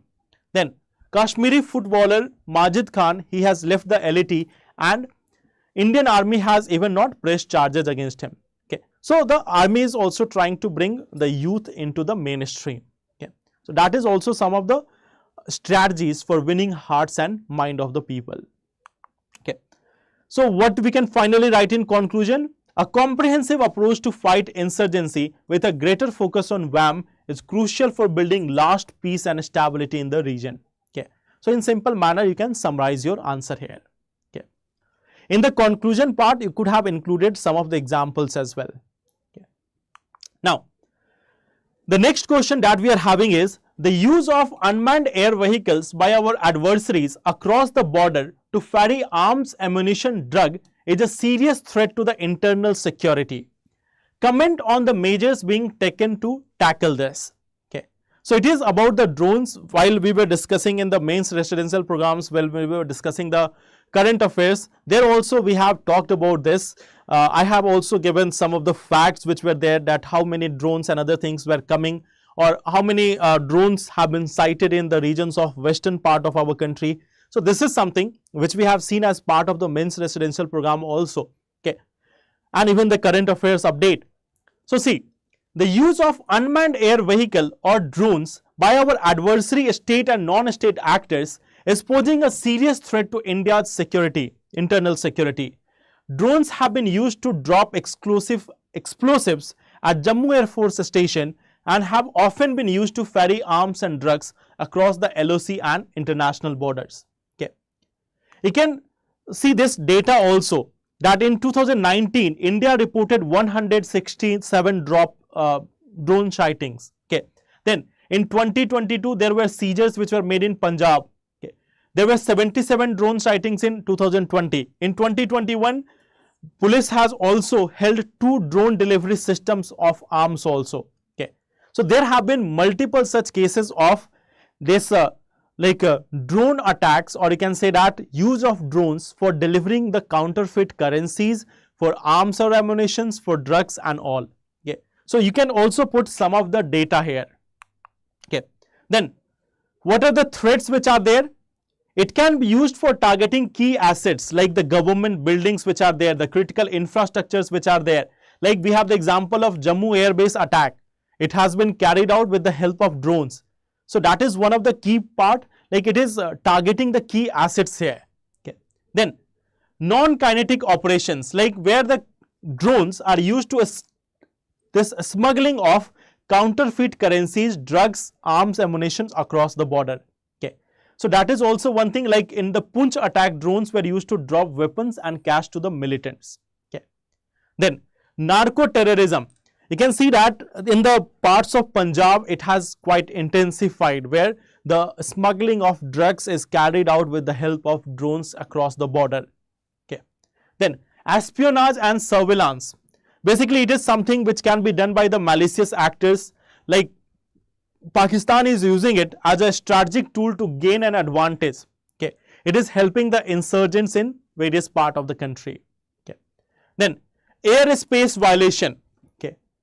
See, these drones can also become a tool for airspace violation. They can collide with the manned aircraft and cause serious damage as well. Okay. Then there can be cyber security risk also. Okay. Basically, the drones which are there, they can be hijacked by various non-state actors, and then there can be unauthorized use or misuse of these drones as well. Okay. So that is also one of the manner of threats to the internal security by the use of drones. Okay. So that is one thing. But then we have to talk about the measures which have been taken to deal this. Okay. See, this is again part of 150-word answer. So when we have talked about this, it is not necessary that you have to write all of this, because if you are writing all of this, you won't have that much space. So instead of writing the entire sentence, what you can do that, you can make certain flow charts. And using that, you can denote all these things, that what steps has been taken by, or what are the threats to internal security which is being posed by the unmanned air vehicles. So by using flow charts, you can save time also. You can also save your words as well. Now, what measures have been taken? That is the main demand of the question. First of all, we have got DRDO's anti-drone system. Okay. So it is used to secure the critical assets, and it has been developed by this DRDO. Okay. Then counter unmanned aircraft system. It is being developed with the focus on both soft kill as well as hard kill. Okay. Soft kill means blocking the communication between the UAV and its operator, and hard kill means bringing down the drone. Okay. So here we have example of Durga 2. Okay. This is a lightweight system. Okay. Then internal collaboration and sharing of international collaboration. Okay. Basically, it is international collaboration. Okay. Like we have got India and US collaboration for developing ISET. Okay, so this is also one of the step which has been taken. Yeah. Then indigenous development by private and public sector under the new drone policy and rules. Basically, we have got the new drone policy also, and under that we have been trying to promote the manufacture of drones in India and developing new drone technologies as well. Okay. So then what we have done else, we have deployed anti-drone systems in border areas of Punjab in order to counter the drone threats, and anti-rogue drone SAP has been formulated also. Okay. Then we have got anti-rogue drone technology committee also, okay, which is having the mandate to evaluate the technology available to counter the rogue drones as well. Then we have got community engagement also. We are trying to engage with community so that if there is drone sighting in certain border areas or other places, then people can communicate it with the law enforcement agencies who can take appropriate measures for it. Okay. So that is also one of the steps which has been taken in this regard. Okay. What are the concerns? Right now what we can see that there is no such comprehensive anti-drone strategy. We are just making if there is any threat, we are deploying such technology from one place to another place, but there is no such comprehensive drone strategy of securing the borders or securing this or limiting this smuggling and all other operations. So we are lacking a comprehensive strategy there. Okay. Then swarm drones. Okay. Basically our detection systems are they have this capability to detect a few drones attack, but when there is swarm of drones coming toward it, the detection system may not prove to be that much beneficial. So we are still lacking on the technology side. Okay. Then the conventional radar systems which we are having, they cannot detect the smaller UAVs, and you know that the smaller UAVs can also do the same damage. Okay. So that is we have to develop more in our technology as well. Okay. So what we can see, we need a comprehensive counter drone strategy which must involve the understanding of the evolving risk posed by the malicious and illegal use of drone, and take a full spectrum approach to deter, detect and disrupt the drone misuse. Okay. So see, these type of keywords like deter, detect and disrupt, they are something which help in giving you some extra mark, fetching some extra marks for you. Okay. So this is what you can do, that we need to have a full spectrum approach in order to deter, detect and disrupt the drone misuse. Okay. Now, so the next question that we are having is, what are the internal security challenges being faced by India? Give out the role of central intelligence and investigative agencies tasked to counter such threat. So this is a textbook question, a simple question which was there. Okay. India is facing constant security threat both internally and externally across the length and breadth of the country.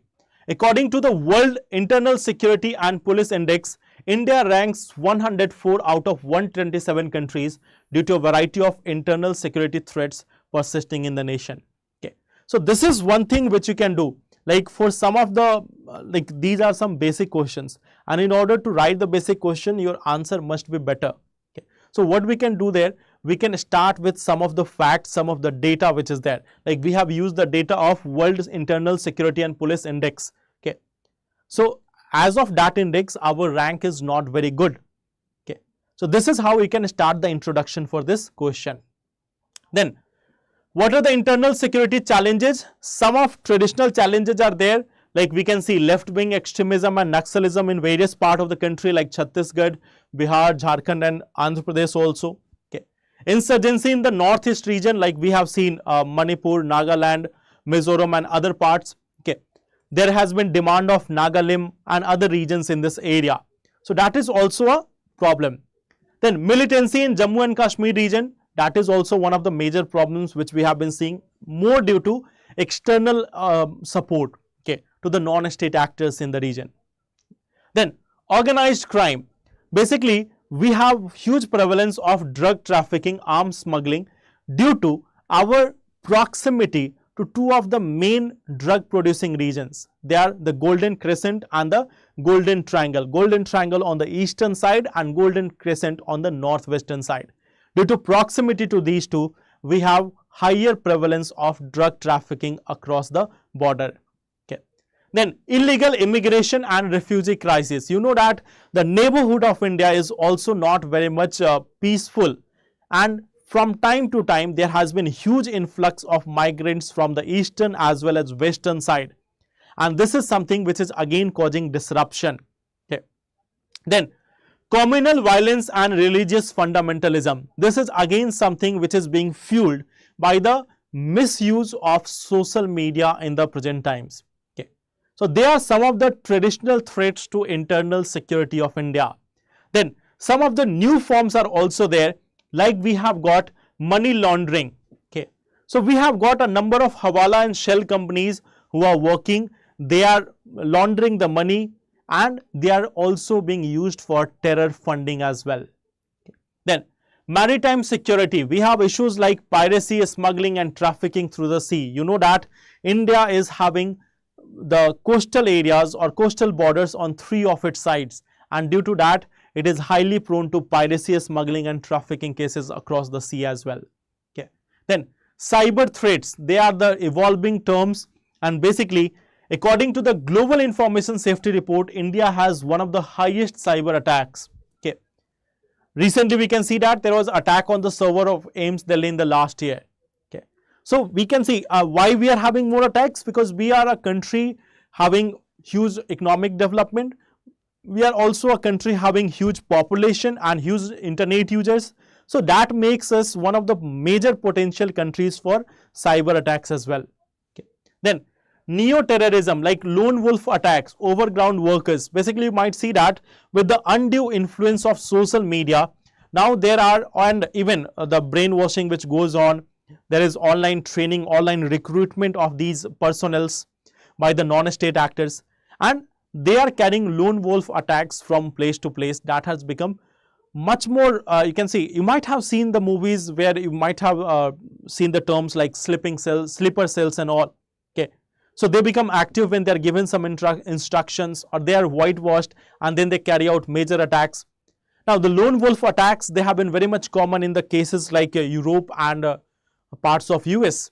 Okay. In India it has not been to that extent, but then the numbers are growing here also. So that was the first part. What are the internal security challenges being faced by India? Now see this one thing. We have not defined or discussed that in detail. Why we have not done it? Because it is simply asking what are the internal security challenges. It is not asking to explain it to them. Okay. So you have to simply indicate many more of them, as many as possible. Then the second part is give out the role of central intelligence and investigative agencies. So what is their role? First we have got NIA, and what is its role? It is performing counter-terrorism operations and operation in-depth investigation of offences. Okay. See, then we have Enforcement Directorate. Its role is countering terror financing and money laundering. Then we have got Research and Analysis Wing, the RAW. It is responsible for carrying out covert operation and counter-terrorism efforts. Okay. Then Intelligence Bureau is also there. Okay. It is having the major task of intelligence collection and security advisor to the state. Okay. We have also got Director General of Income Tax Investigation. It deals with criminal activities like tax evasion and money laundering. Okay. Then Narcotics Control Bureau is also there for combating illicit trafficking and drug abuse. Then we have got CBI also dealing with economic crimes and other conventional crimes. Then NTRO is there.